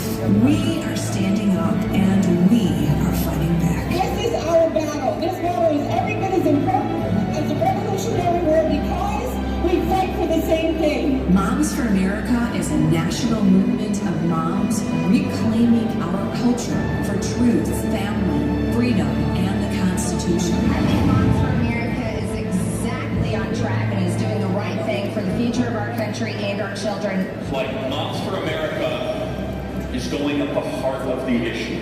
But I am honored to join Moms for America today as we speak out against the horrific mandates.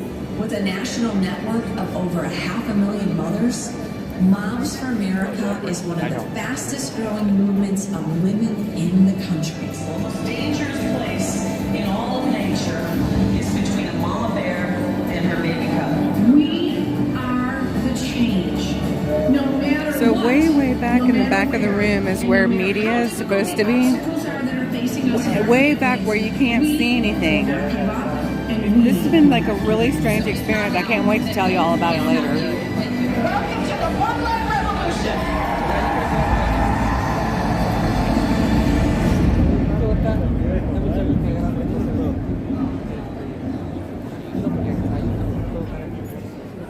Hey everyone, welcome to the CPAC Super Bowl 2024. And yes, you're part of history.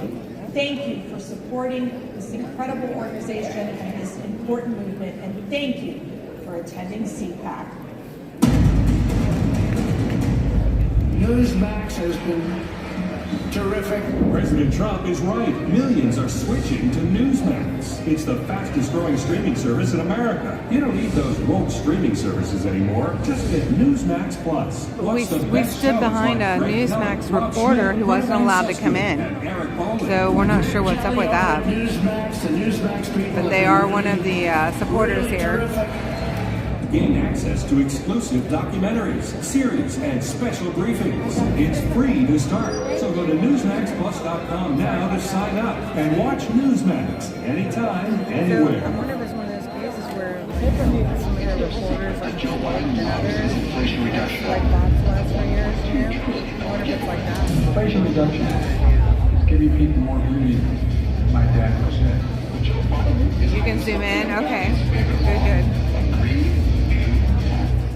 There is a carbon crisis which is domestic, and it's actually Thank you all for being here. positive receive much attention. We're Tulsi Gabbard's supposed to come on, and in about 20 minutes or something. Actually, in just about 15 minutes, 10 to 15 minutes, it's supposed to be Tulsi Gabbard, but they have not been following the agenda exactly. So hopefully she will be coming. I love y'all. God bless you. But guess what? It's working. This has been a really strange experience, Sherry and I've decided. Secret taxes on our families. That's why It's very curious. energy is on the ballot. Ladies and gentlemen, Right, we win, right. they lose, ending the China threat. Please welcome former Deputy National Security Advisor to the President, K.T. McFarland, Chairman and co-founder, Prague Security Studies Institute, Roger Robinson Jr., and your moderator, CPAC board member, Gordon Chang. So we have Katie McFarland, Roger Robinson Jr., and Gordon Chang.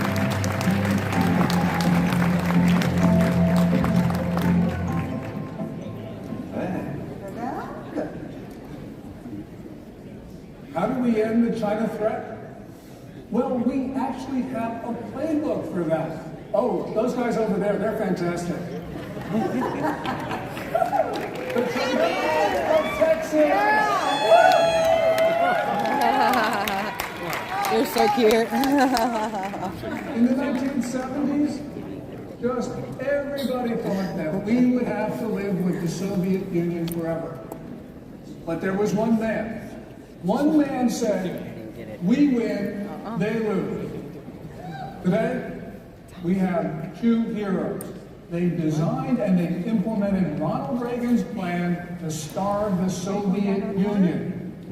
Roger Robinson, we'll start with you. Obviously, the Soviets were using Western hard cash to attack us and assault our societies. Oh, you did? But you decided that it was important to get at their energy, oil and gas. I know. How did you do it? I guess I was one of them. Well, first, it's amazing when you think about the fact that in 1982, total Soviet hard currency income was about $32 billion, which was at the time equivalent to about 1/3 of the annual revenues of General Motors or Exxon, one American company. So, as it turned out, 66% of that income was oil and gas generated, then and now.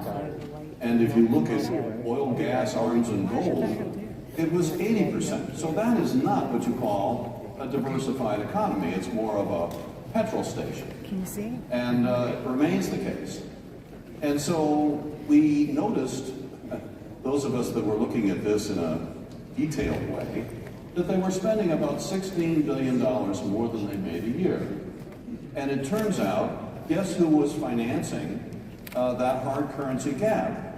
Well, Western governments and banks, not surprising. So we were picking up the tab for the equivalent of the cost, in hard currency terms, of the entire Soviet external empire. And they were not going to be able to service the debt that they were running up. And within a couple of days before the collapse of the Soviet Union, they defaulted on $96 billion in Western debt. It wasn't a coincidence. And I would just say that we had a tremendous amount of effort expended in terms of getting oil prices lower. And how did you do that? Well, a couple of ways. We had I remember General Vernon Walters, who went out. He went out to the desert in Saudi Arabia with the king of Saudi Arabia and convinced him to pump oil, even though it was to the Saudis' disadvantage. Right. And then what did we do to the price of oil? Well, then we decontrolled prices at the wellhead, and energy came down to about $10 a barrel. And it's interesting to think about the fact that for every dollar drop in the price of a barrel of oil, it was costing the Soviets approximately $1 billion per dollar drop. Now you can appreciate the $32 billion. This supposed permanent juggernaut on the landscape of the world was in fact with clay feet. And it'll be relevant to our discussion when we move to China. But the allies in Europe were tremendously resistant to all of this, as was corporate America and corporations worldwide, just as we see the case in China today. And there was a blood on the floor struggle with our allies who wanted to keep the Soviet Union going through placating them and through appeasement. That's like today. Now, KT, you were at the beginning of the Trump administration. Yep. You're Deputy National Security Advisor. Energy was a critical part of what you guys were thinking about how to leverage America's oil and gas. How did you guys do it? Okay, so the genius of Donald Trump in foreign policy was two things with regard to China. Well, with regard to foreign policy writ large, it was energy. So in the last, say about 2012, 13, 14, the United States entrepreneurs, engineers, oil guys, they figured out how to not just drill like that, but drill horizontally like that. And they realized that we could get oil and natural gas out of rocks, or fracking, and that we had the best rocks of any other country in the world. So we could go down, go that way, get oil, natural gas, and all of a sudden the United States, and we have continued to find that we have a more or less infinite supply of oil and natural gas. We could power the world 200 times over. So Donald Trump realized that's a strategic advantage. That changes everything, because if we're self-sufficient in oil and natural gas, well, we don't have to be involved in all those Middle East wars. Number two, it's terrific for our own economy. Number three, oh, by the way, we're not just energy independent, we're energy dominant. In other words, we have so much of it, we export so much of it, that we control the real price of oil and gas. So the price comes down. It was 120, I think, when Donald Trump took office. When he left office, it was $40 a barrel. And to Roger's point, what that did was that cut the income of the Soviet Union by 2/3. They went broke. The same thing happened to the other bad guys, right? Iran. So Trump understood we become energy dominant, good for our economy, it bankrupts the bad guys, but then it had another advantage is that Europe, which had become completely dependent on Russian natural gas, we could replace that. That we could have American liquefied natural gas, we could replace that cheaper, better, safer, cleaner than what the Russians were doing. So that was the plan. And by the way, it was also really good for the environment, although the environmentalists never wanted to admit it. So that was the genius of Donald Trump. He understood all of a sudden we had leverage over the economic energy aspect of life. And in addition to that, Asia, China, India, Japan were the most energy-needy countries in the world. So then they would need our energy. So it gave us a lot of leverage that way. The second genius, though. So, KT, basically what I'm hearing is that a lot of foreign policy is based on energy. Yeah. Biden, like he talked about his Biden policies, which are basically strangling our LNG exports. But let's go back to the Soviet Union for a moment, Roger, because it wasn't just oil and gas that you did in order to bring the Soviet Union down. What else? Well, before we leave natural gas, that was a big one. There was a two-strand, 3,600-mile pipeline, the Siberian gas pipeline, that was on its way into the West European gas grid from Siberia, that was going to have the effect of increasing Western Europe's dependency on Soviet gas to roughly 80%. Now, you saw the debacle in Europe when they were roughly 50% dependent. Just imagine if it hadn't been for Ronald Reagan taking this on in the early 80s when we really needed to put a cap on Soviet gas deliveries to Western Europe, which we did at 30% of their total supplies, later exceeded, but that's what he did. And the fact is that we were able to delay the first strand of the pipeline, kill the second strand. It would have doubled their hard currency income and created this debilitating dependency. And to move on, we also focused on the money. I mean, the credits, the loans. Western Europe, in particular, was lending to the Soviets on Western taxpayers subsidized interest rates, below market interest rates, as though they were a less developed country. I mean, it was a pathetic display, and that's why we had to put an end to that nonsense. We went to the private sector banks that were providing the rest of the money. We intimidated them pretty thoroughly because we told them there's no way they're going to service this debt, which they didn't and ultimately defaulted. And so it was a combination of the energy equation, going after the money, and as I said, when we get to it, we can talk about what we can do on the China front, which is a more complex case to be sure, but believe me, it is then and now about the money. So KT, what's more important than energy? Well, that's food. And in the 1980s, the Soviets had some bad harvests. And that had some real-world implications. You can talk. Okay, so Roger set it up so that when Reagan came in our plan, I mean, Reagan had the, we win, they lose, then it was up to people like Roger and me to kind of fill in the details of how this was going to happen. So as Roger talked about, the Russians, we kind of aced them out of the international banking market. I was at the Pentagon at the time. We had the Reagan defense build-up, so we matched their military build-up. We improved our economy by a lot. We did the oil thing with, the guy in the tent in the desert with the king. Oil production, Saudis pumped, the price went down. But then, what we saw was a couple things happen. So the Soviet Union, which was now realized was probably devoting 20% of its GNP to its military. Other countries devote 2-4% of their GNP to their military. They were broke. As Roger points out, they were really broke. And then they had a couple of bad harvests. 2 bad harvests in a row. They couldn't feed their people. They couldn't borrow money on the international banking system, thanks to Roger. So they couldn't borrow the money to buy the wheat someplace else to feed their people. They were destitute. Now, on top of that, Reagan then announces the Star Wars Initiative. Anybody here old enough to remember what that was? I love it. Isn't that weird? So I wrote that speech. And the Star Wars Initiative, Reagan said, now that you're broke, you're on your knees, you've given everything up and you have nothing left, we're now going to challenge you to the missile defense arms race. And that's when they did. So really what we have is the U.S. is the world's now energy superpower, and we could be even stronger in that regard. We've got bountiful fields throughout our country, so we got energy and food. This seems to me like the makings of a plan to deal with the China threat. And what you guys did was you looked at vulnerabilities, you decided where the U.S. had the power, and then you applied it. Isn't that right? Yeah. It is.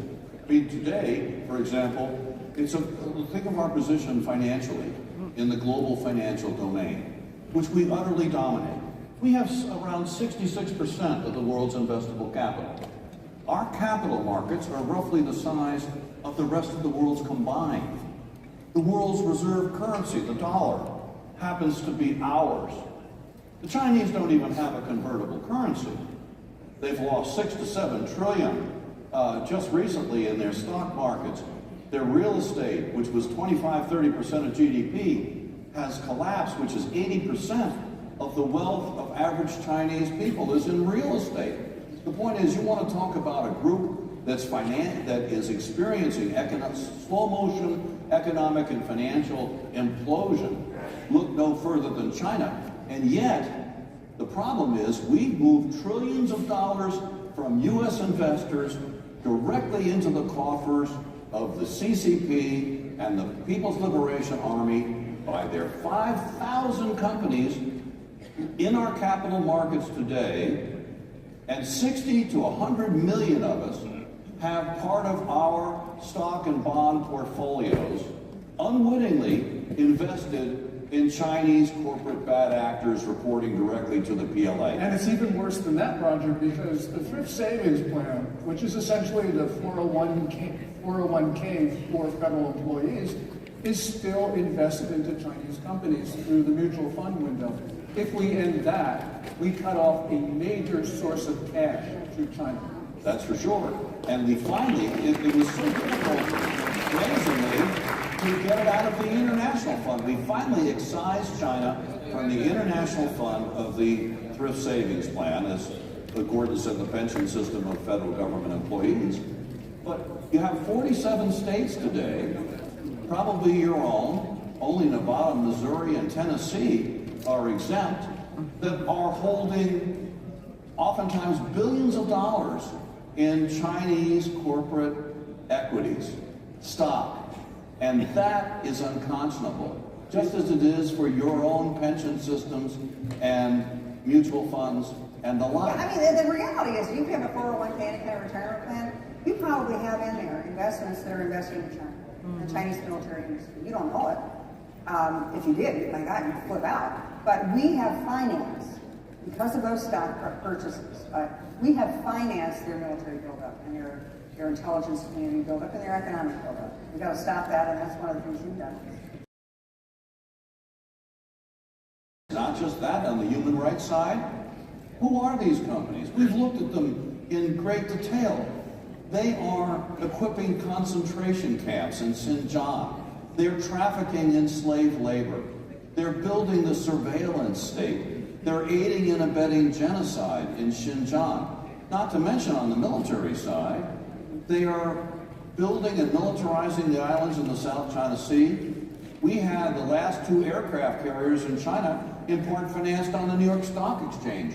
The hypersonic glide vehicles we're so worried about. Likewise, companies on the New York Stock Exchange. You've got to go to your fund managers, you've got to go to your financial advisors and say you're as mad as hell and you're not going to have your money moving to the Chinese and the PLA. KT. Well, you just elect Donald Trump. KT, during the Trump administration, Section 301 tariffs imposed in 2018, they stopped a lot of the trade from China. Yeah. You were in the administration then. What happened? Okay, so this was the other genius of Donald Trump. He understood in a really basic way, because he's an economics guy, right? He buys stuff, he sells stuff. He understood that the Chinese needed to sell their stuff to us more than we needed to buy their stuff, or certainly to sell our stuff to them. So he understood that was a point of enormous leverage. So we could go to the Chinese and say, hey, we're not buying your stuff, or we're going to put a big tariff on your stuff, unless you do X, Y, and Z. That was a major vulnerable point of the Chinese economy. That was in 2017. Fast forward today, they're in much bigger shape. Worse shape, this is the point Roger made. They got a lot of real big problems. I mean, we always say, oh, the Chinese 10 feet tall, 10 feet tall. They have, their major savings is in real estate, and the real estate is just taken a plunge. I mean, just think about it. If the house you own was your only savings, and it just went down by 75%, there were no savings, right? Pretty unhappy. The other thing they have is a demographic time bomb. Because of the one-child policy, the Chinese all had one child, and because they could afford the children they didn't want, in other words, girls, they have a preponderance of male child. Their population is collapsing, their numbers are collapsing, and at the same time they have no social safety net for their people. They have a lot of vulnerabilities that a new Trump administration can exploit. And you win the second Cold War the same way you won the first. So Roger, we have heard that China right now is particularly fragile. It is a distressed economy, all the problems, demography that KT talked about. Isn't this the moment for us to act? Oh, absolutely. I mean, we are underwriting the Chinese Communist Party and the People's Liberation Army, which could not remain a going concern without U.S. retail investors of the like that's in this room today. Now just think about that. I'm not talking about the allies working with us. I'm talking about us alone. That's how dominant our position is. And yet, Wall Street takes the position, if it's legal, we're doing it. Don't worry about that natty genocide problem or the concentration camps or the aircraft carriers or the ICBMs targeting our families. Don't worry about that. We don't care about that. Well, they need to care, and the Senate and the House needs to pass legislation that makes all of this illegal. And that's the only way forward. It's not smart investment into Chinese military-linked companies. Xi Jinping, the Chinese ruler, has a doctrine of military-civil fusion, which means that every investment into a private Chinese company gets pipelined to the Chinese military if the military wants it. KT, we're almost out of time. Final word. What should we do right now with regard to China? Okay, you should do two things. Do you have TikTok on your phones? Or do you get rid of it because there's Thank you. Even when you're sound asleep.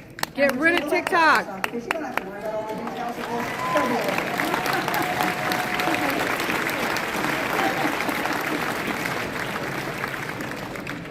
Ladies and gentlemen, we know what to do. These guys, KT and Roger, did it before. They did it before with an enemy that looked even more formidable than China does today. But we know that this is the time to act. Because if we don't act now, we're going to lose our country. And by God, we are not going to be the generation of Americans that surrenders our country to China. Thank you. that's part of why the young men are coming over our border too, because they don't have any women there. I didn't even think about that. So happy that you could come. I mean, I knew they had a shortage. Thank you. And thank you, Burton Chang, who is our superstar coordinator today.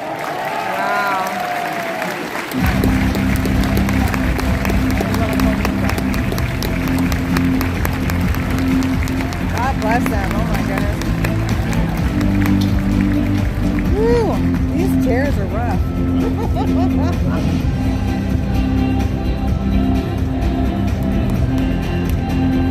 Where are they going to work again? That goes, no justice, no peace. What we have to prepare for is we're going to see this propaganda spread even further in the media outlets, in the mainstream media outlets. What's happening right now is in a greater context We've had one of the greatest crimes against humanity that was on their agenda when they flew in to come here. Part of their agenda was to come down to J6. So we just don't know which night they're going to come down, but they were awfully nice couple. I think Hamas media Because supposedly, I hope so. They haven't really been following it. Not 100%, somewhat. But not, there was two that definitely weren't there. And then the ones that was supposed to be about the who, they changed their topic. I've had a few experiences today, which leads me to believe that this place is infiltrated. Once Israel moves forward with an offensive strategy in eradicating Hamas, they're going to be viewed as the killers. Experiences with the volunteers, just coming back and forth into the room. And I mean, we have more credentials than most people, you know. I mean, it's just like, oh my gosh. And they've treated us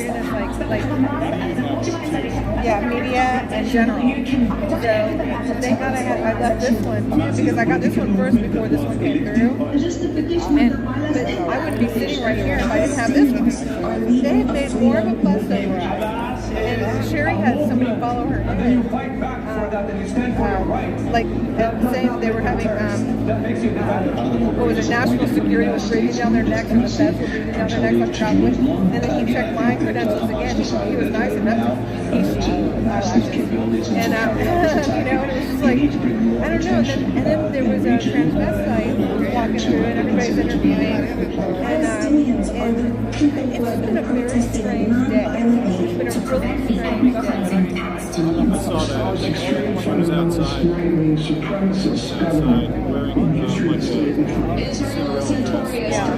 Which I would no problem. I'm from Atlanta, Georgia. I mean, you could have a club open or a restaurant open without a transvestite. You know, they were super fabulous. And it was the 80s and the 90s, you know, and it was like, you know, whatever. You know, I don't care.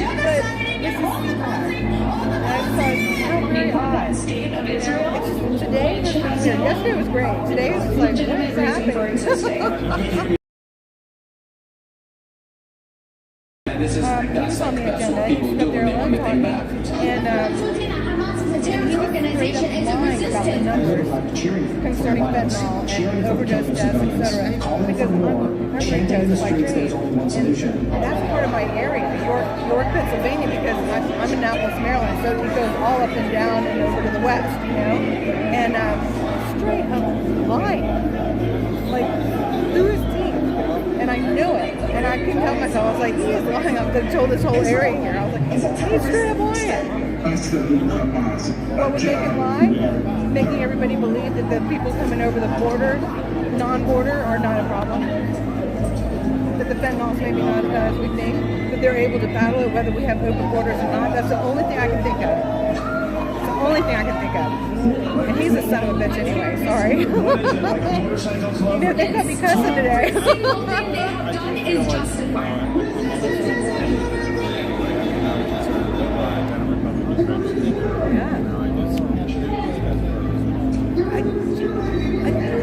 Not every one of them, but I feel we walk down the hallway to go outside and just go to the car and just relax and free up some space on the phones, you know. And walking through, we got through the doors and I said, did you feel a little unwelcome walking through? And it was like, she goes, yes, every single person was eyeballing us. It was so weird. I'm totally talking about a weird day.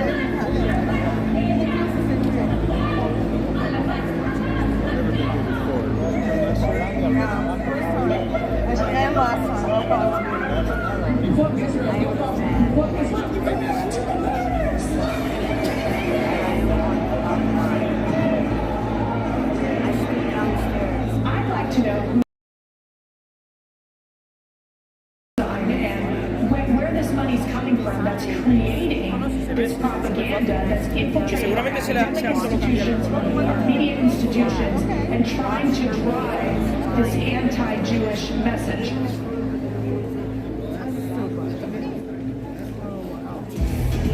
Ladies and gentlemen, please welcome four-term Congresswoman and author of her new book, For Love of Country, Tulsi Gabbard. Tulsi! Tulsi! Tulsi! Tulsi!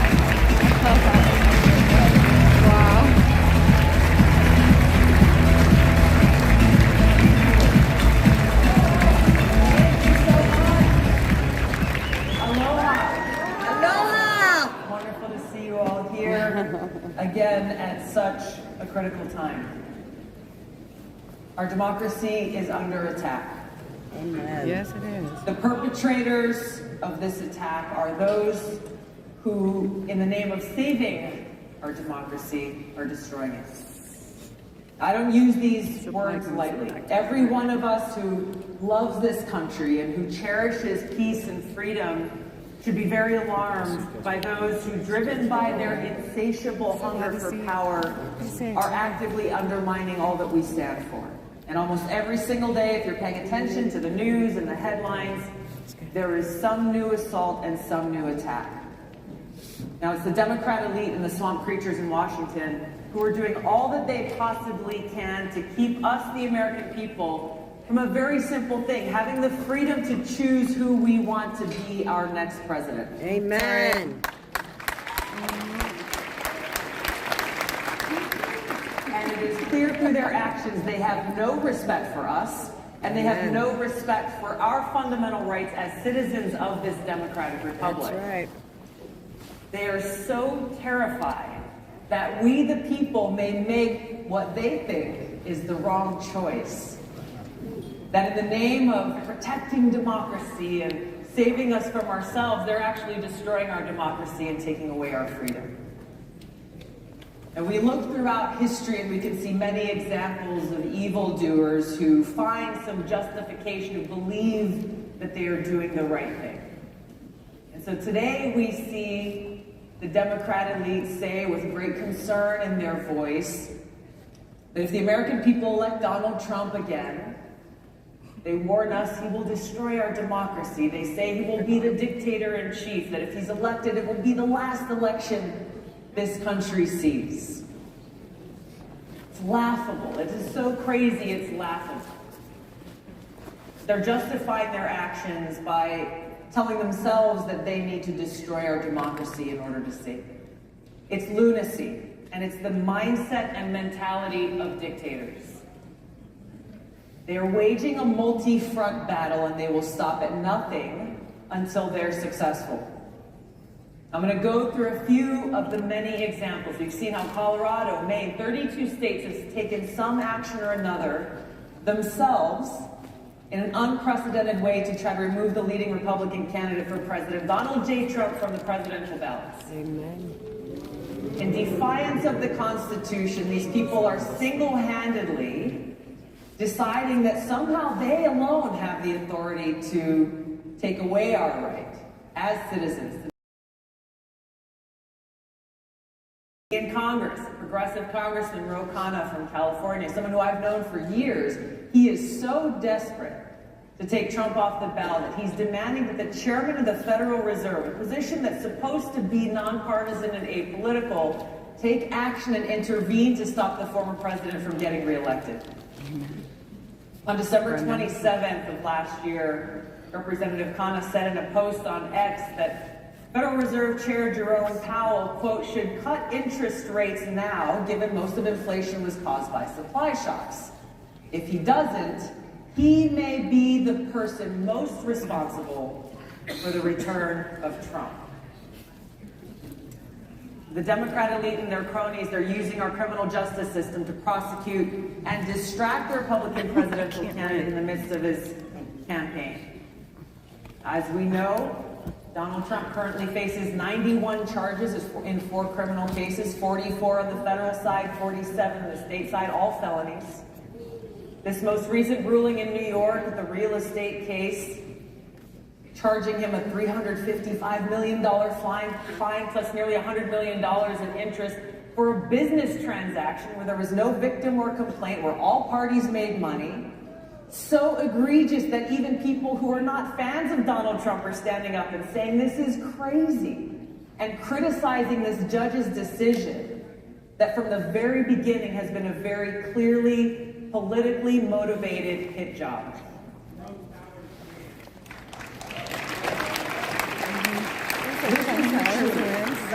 They're hoping and doing all that they can convict Donald Trump of some crime, any crime, to try to undermine his support and therefore prevent what they fear most, the second Trump presidency. That's right.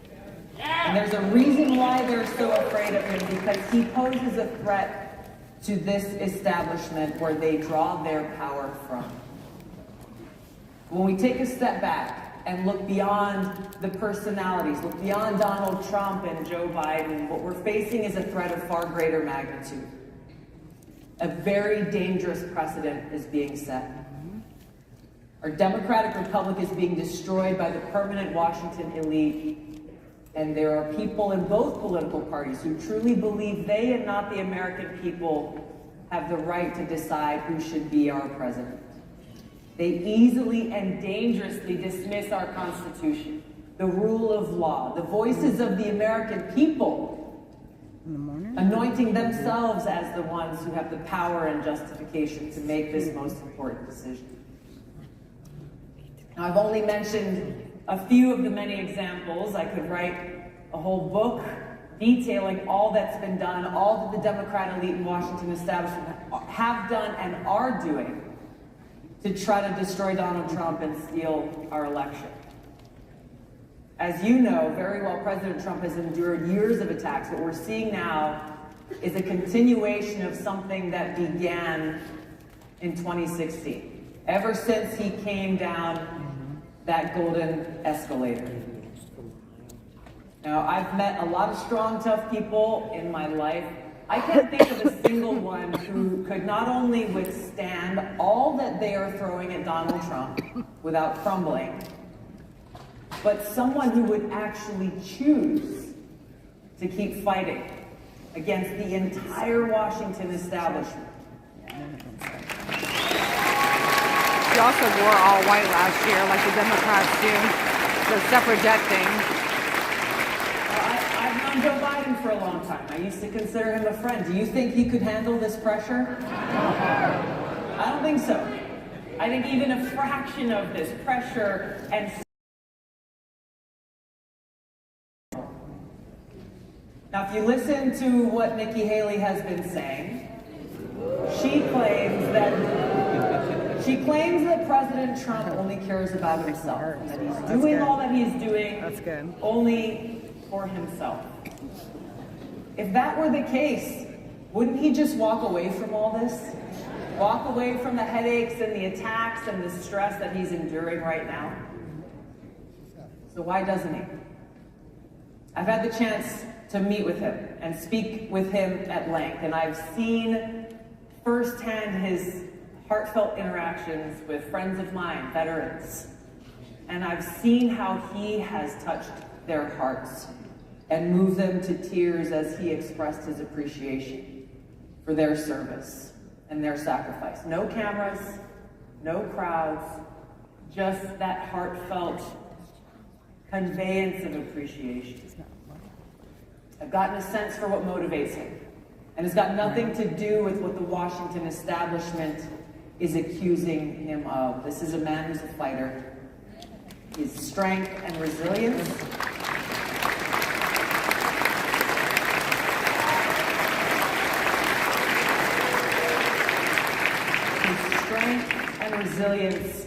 can only come from one place.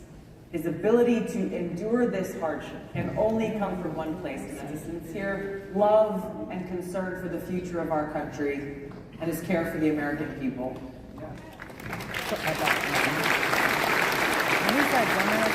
But we've got a lot of work to do ahead of us. Now is the time for us to act motivated by our love of country. We've got to take all the outrage and sadness and fear that we may feel, caused by those in power who have no care or respect for the will of the people, Take all of those feelings and let that motivate us to take action, to find strength because they're afraid of us. That just like we see foreign dictators are afraid of democracy, the Democratic leaders so afraid of a free people and a free society, and the possibility that we, the American people, might make the wrong choice in this election by choosing someone other than them. They are doing all they can through the power of law enforcement, criminal justice system, national security state, doing all that they can to stop us from exercising our freedom. They forget that we, the people, are the ones with the power.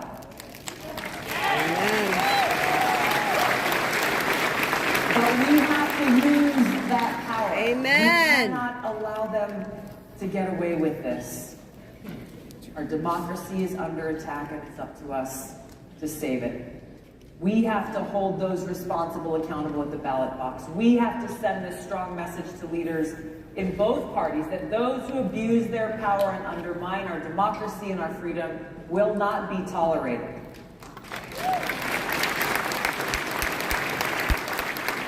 If we do nothing, if we turn a blind eye to those who are weaponizing our criminal justice system against their political opponents, telling us who we are and aren't allowed to vote for, telling us what we are and aren't allowed to say or see or hear, it will set a dangerous precedent for every election and presidency in the future. And this democracy as we know it will be finished. Now, I know we face challenges in our entire political system, and those challenges are not limited to one political party. There are politicians from both parties who are more interested in serving themselves and their own interests than they are about serving the needs of the American people.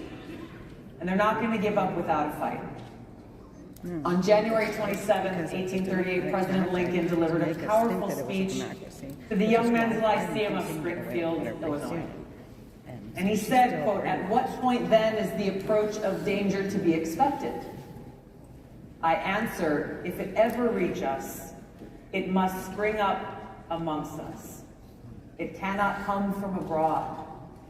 If destruction be our lot, we must ourselves be its author and finisher. As a nation of free men, we must live through all time or die by suicide." The choice before us is clear. Freedom isn't free. We can't lose sight of what we can accomplish when we, the people, stand together on the foundational principles that this country was built on. A free people with the right to life, liberty, and the pursuit of happiness. We must protect free speech of all Americans. We must stand against those who'd rather censor, cancel, and smear rather than engage in honest debate as our founding fathers did. That's right. When the free speech of one person is threatened, even when that speech is reprehensible to us, the free speech of all people is threatened. Same goes for freedom of religion. In our America, freedom of religion does not mean freedom from religion. Real religion is love for God. It's not attached to any one religious sect or label or another. Our government must respect our freedom to worship and express our faith, express our love for God as we choose. Or, for those who choose not to, they have that right as well. Our founders intentionally passed the Second Amendment right after the First because they knew how fragile this new free democracy was and how susceptible it would be, and it still is, to those who abuse their power to try to take away our freedom. So we have to defend our right to bear arms, not only to defend ourselves and our loved ones, but to serve as that important check on the abuse of power by an increasingly tyrannical government.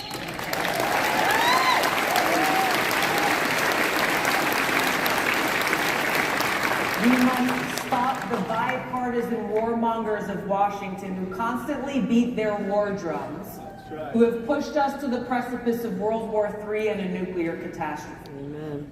Now, President Eisenhower warned us clearly in his farewell address about these people, those in Washington who bend the knee to their bosses in the military-industrial complex and then shrug their shoulders and look the other way at the costly, damaging, and potentially catastrophic consequences of their decisions, the cost that every one of us pays.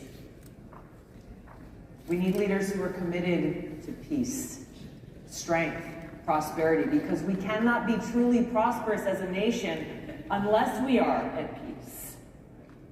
Unfortunately, war is sometimes necessary to defeat those who threaten the safety, security, and freedom of the American people. And as a soldier serving now for almost 21 years in our military and still serves today, I know this firsthand.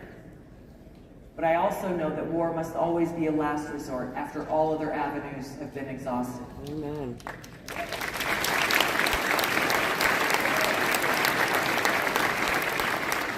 We need leaders who are committed to upholding the rule of law, who are committed to keeping our communities safe and securing our borders.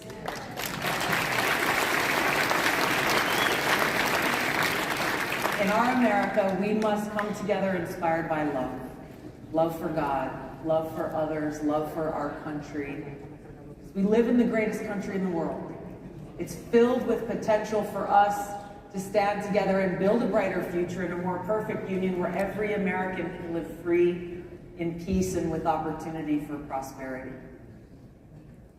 To make this future a reality, we must not only come together in spaces like this with our brothers and sisters who agree with us, we also have to reach out to those who we may not agree with on every issue, but who love this country as we do and who are just as frustrated with those abusing their power as we are. Whether they're Democrat, Republican, Independent, or Libertarian, we must stand together as fellow Americans who cherish peace and freedom, cherishing our commitment to save our country and defend our republic. Those in power in America today are leading this great nation toward the suicide Abraham Lincoln warned of. If we do not act now, we will look back at this very moment with regret, but we won't be able to say that we had no warning. Amen. By God's grace, we are free and we will remain free. God bless you all. God bless America.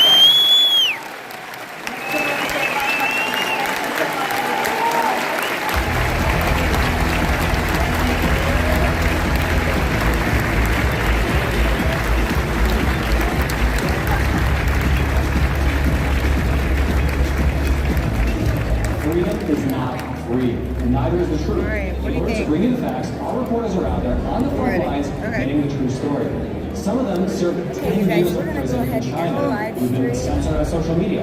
Our Hong Kong printing offices were set on fire, and we've been repeatedly attacked by the Chinese Communist Party. I would encourage each and every one of you to join And us so, we'll continue to bring you the truth. Head over to getepic.com and try honor journalism that is based in truth and tradition. We'd love to have you on board. Thank you for attending this year's speaker. Do you have any questions? Look for the volunteers in the blue t-shirts to ensure you get the help that you need. Again, we're happy you're here and we're thrilled you're able to join us.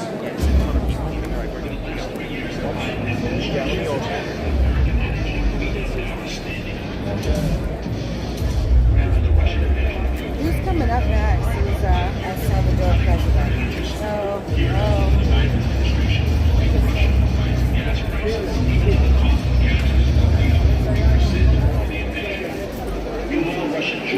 So I stopped down at the J6 booth. Elena's down there. Down at what booth?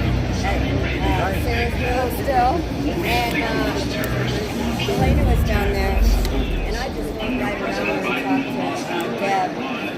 It's like, my share. Kept talking to Deb. American energy independence carries. You said how you're doing? Energy is on the I don't even know why you bothered. God bless you for it. I want to repeat again. That was this mighty is Christian what of you. Our goal should be. That was our all it goal was. should be Yep. to encourage Good for people you. to vote in person. Because I had to go down there anyway. We should not have mass mail-in balloting. We should not have early voting that goes on for weeks and weeks beforehand. And we should demand that systems are in place to ensure that Early voting, when he says we should not have early voting, then you have other people that say vote early. So which one is going to be the right one to do? No early voting. Right? But then they were promoting it earlier today. So, goodness gracious, we don't know if we're coming or going. Your favorite social media sites. None of the best ways. No early voting, in person only one day. I agree. I agree. But they're saying vote early so that there can be no denying that it's Trump, and they can't pull a big old whammy like they did last year on the last day. So, who knows? I mean, how about this? Let's just have fair elections. Good grief. God bless them. I pray they have a good speech. We gotta go.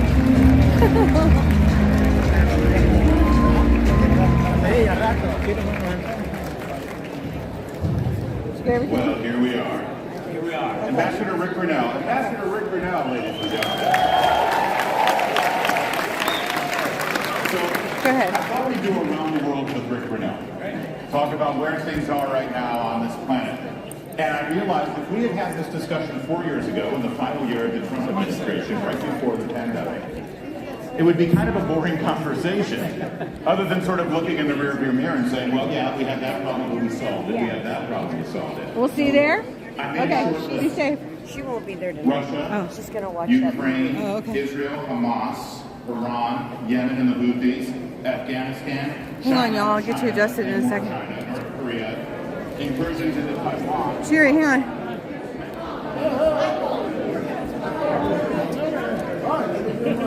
Are you running for something? Is it still going? Yeah. Come here. What? Oh, I know. They're so cute. Oh. There's our Trump train. Woo-woo! So cute. Oh my gosh.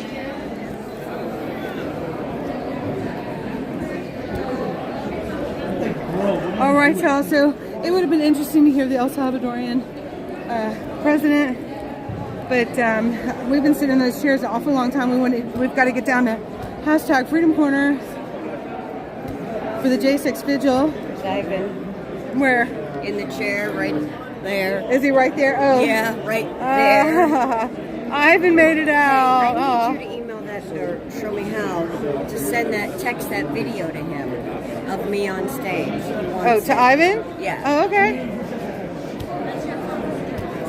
He's like, I need that video, Sherry.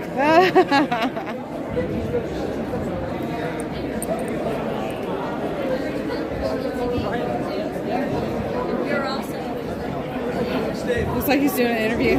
Ooh, he was calling out this Fed earlier today. Yeah. Oh, so you're what did he say? You're one of the lawless wonders that's helping out this FBI director, huh? I'm going to tinkle before we go. Unless we're stopping. Are we stopping somewhere? What's the deal? Okay. Well, this way. This way. Trump is the one and only. No. Hey! I was looking for you earlier today. What's going on? Are you having a good time? Oh, good. Today was a weird day. It was strange. I wanted to be up there more. Yeah. But I was down here, which was okay. But you know, Bannon. I'm going to deposit these books. Okay. Where'd you get all that? Bannon's where it's at. Yeah, I think so. Yeah, but there's some good people speaking tomorrow too. Tulsi Gabbard, we stayed for that, and I'm still not convinced she's all the way. Oh, I missed that. So she. Yeah, okay. Yeah, but she still has a lot of Democratic language, and I do understand that it's been deeply ingrained in her. Thank you. Quite welcome. Oh my gosh, how's that going today? Well. Yeah, you guys remember Mike? I'm giving them out. From the TPC and from Take Our Border Back, sorry, TOBB. Awesome. Faith over fear. I'll sign one for you too. Oh my gosh. Now, What seller are you using? Are you using Amazon? It's one of them, but I've got it's a bunch of different platforms. Okay. But Amazon is the biggest. It's the big one right now. Okay. My sister's last book sold there. Oh my gosh. Yeah, So, I have to. I don't know if she's continuing it or not. I have to promote it. Bakers up there. Interviewing. I'm gonna go way better. Okay. I'll be right back. Okay. Oh my word. I'm so tired. I got 2 hours of sleep last night. I'm gonna fall on my face. Dude, I couldn't sleep last night. I couldn't either. I couldn't. My And brain I'm wouldn't just- shut up. Yeah. Oh And my I'm god. just. I'm. Wrecked. I can't. Yeah, I can't think of the word. Yeah, I understand. I really do.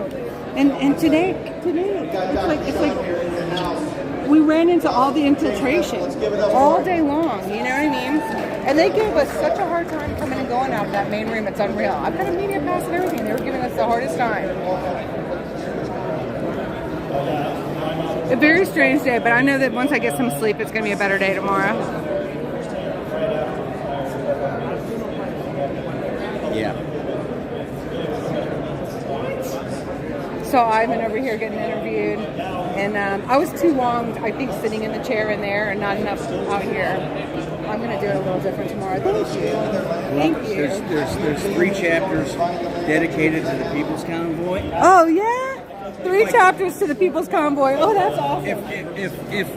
If I get off my duff and write about this and the convoy, because after the convoy I totally crashed. I was like this, I was like this, and then I couldn't get out of bed for a week. I did. On my way down.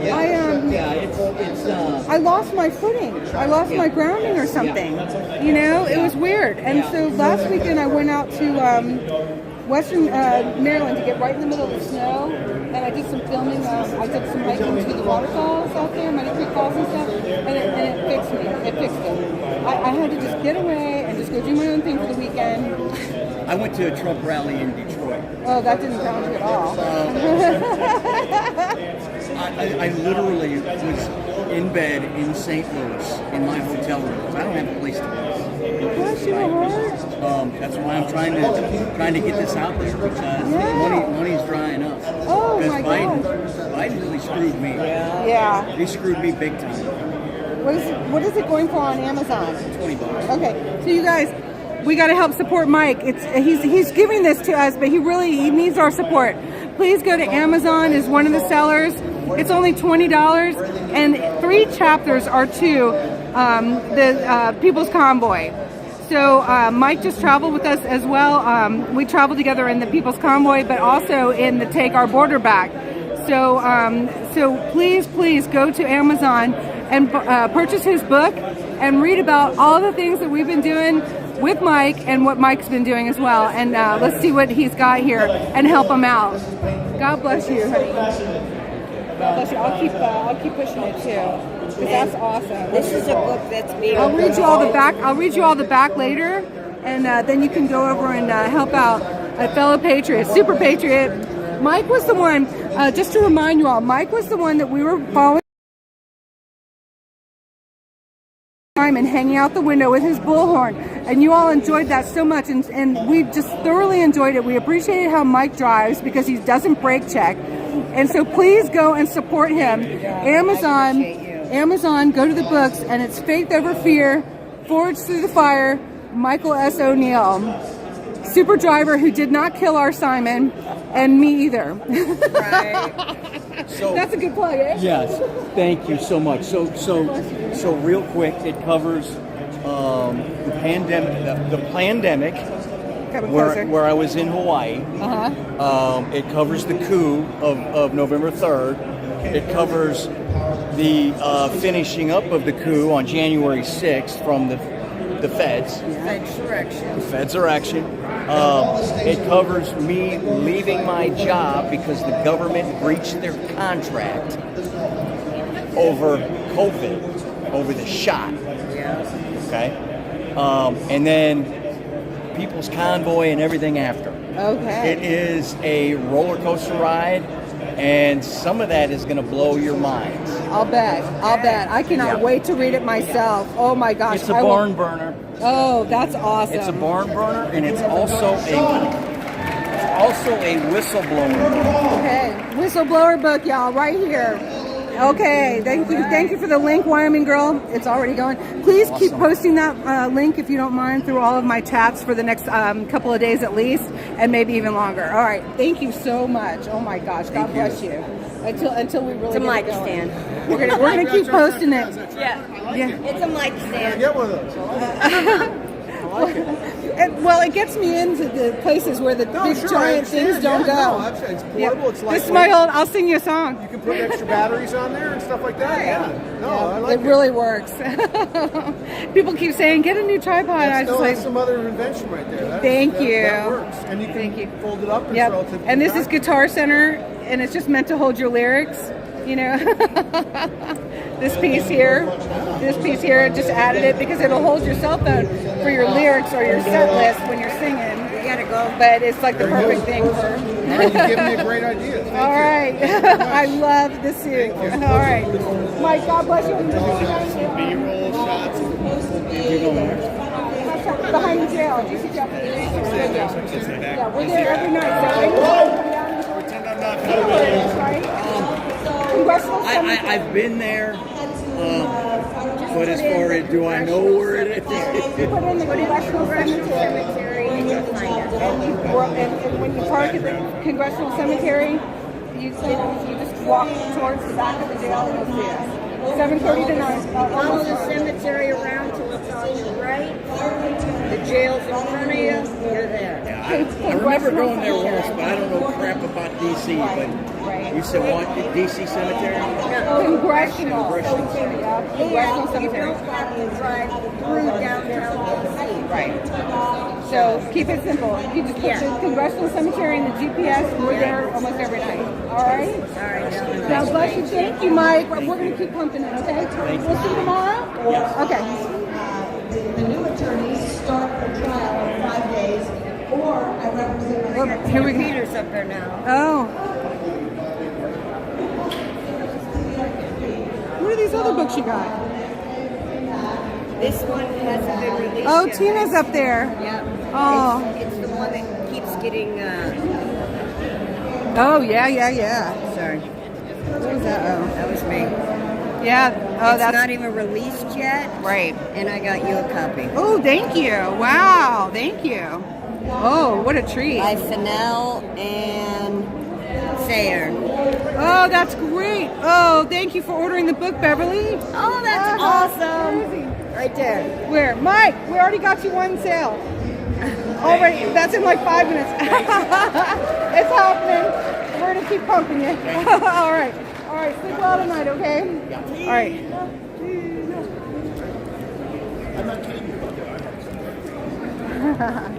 Oh, Beverly, that's so exciting. That just gave him a lot of heart. I saw her being interviewed. But I should go in here before we go. Let's go. Well, there's no car. Well, because you saw my car. There's no. That's not happening. Let's go. Oh my gosh. No. So out of it, so one, you don't do that indoors. Well, at least let you guys watch some of the crowd here. Code yellow.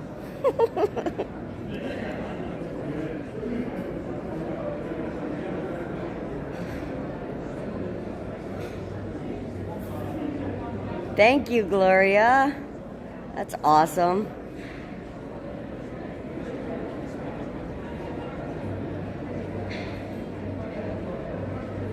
Tina Peters is up on stage with Steve Bannon right now. We can't really hear him much, but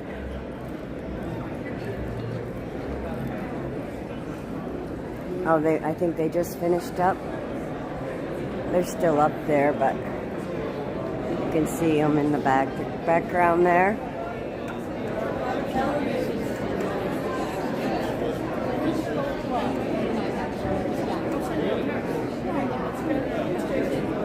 There's the Build the Wall man.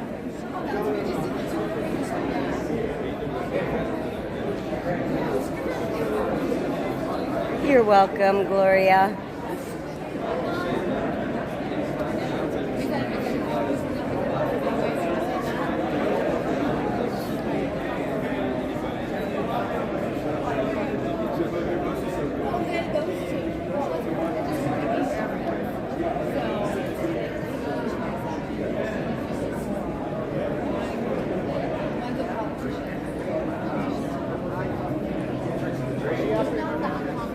Sorry, it's a little shaky.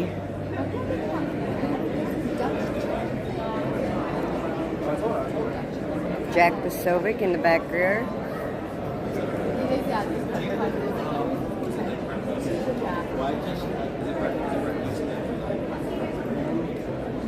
At the American Fest. Yeah. Right. Oh, okay.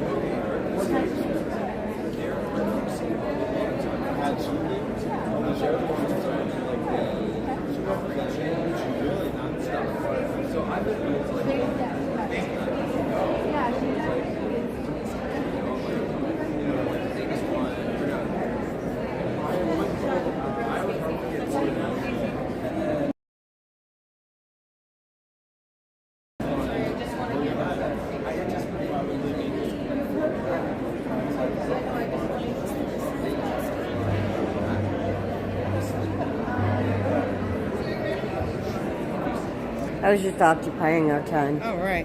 Gloria ordered. Oh, nice. Oh, you guys, that's so awesome. I'll tell Mike tomorrow. That's beautiful. Yeah. We're helping people who've just gotten burned so bad.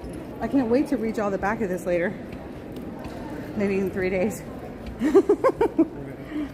Things are so crazy.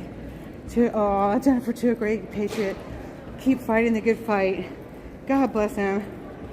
Oh, sweet. Now it's larger. Howdy. How are you? Oh, yeah. Well, it's good to hear we're not the only two that haven't felt the same since the end of the convoy. Yeah. I'd imagine a lot of people do. You know, you get that feeling of village as well. Yeah. And then suddenly you're dropped, and the village isn't there anymore. Right. I'll tell you, I don't know how Kentucky did it, because she left our place. Just remember, I'm still alive. Drove to Pennsylvania.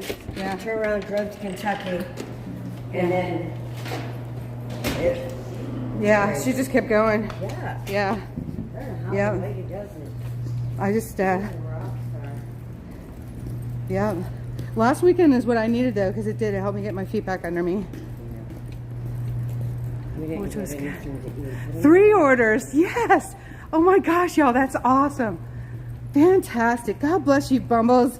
You're amazing. You all are amazing patriots. And he is such a sweet guy. He stayed back at Eagle Pass and went with Cowgirl and her husband and a couple others. They went and talked to the sheriff and got a kind of a special tour of some things. So he got more material for his new book he's working on.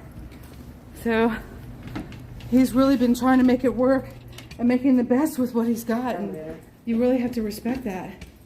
Just amazing. All right, you guys, I'm going to end this because the next thing I'm going to renew is going to be the J6 Vigil. So God bless you all. Glory be to God. Thank you so much. Oh, thank you, Florence. Oh my gosh, we have four orders. You all are amazing. God bless you. Oh my gosh. She doesn't want to be on live stream, I understand. So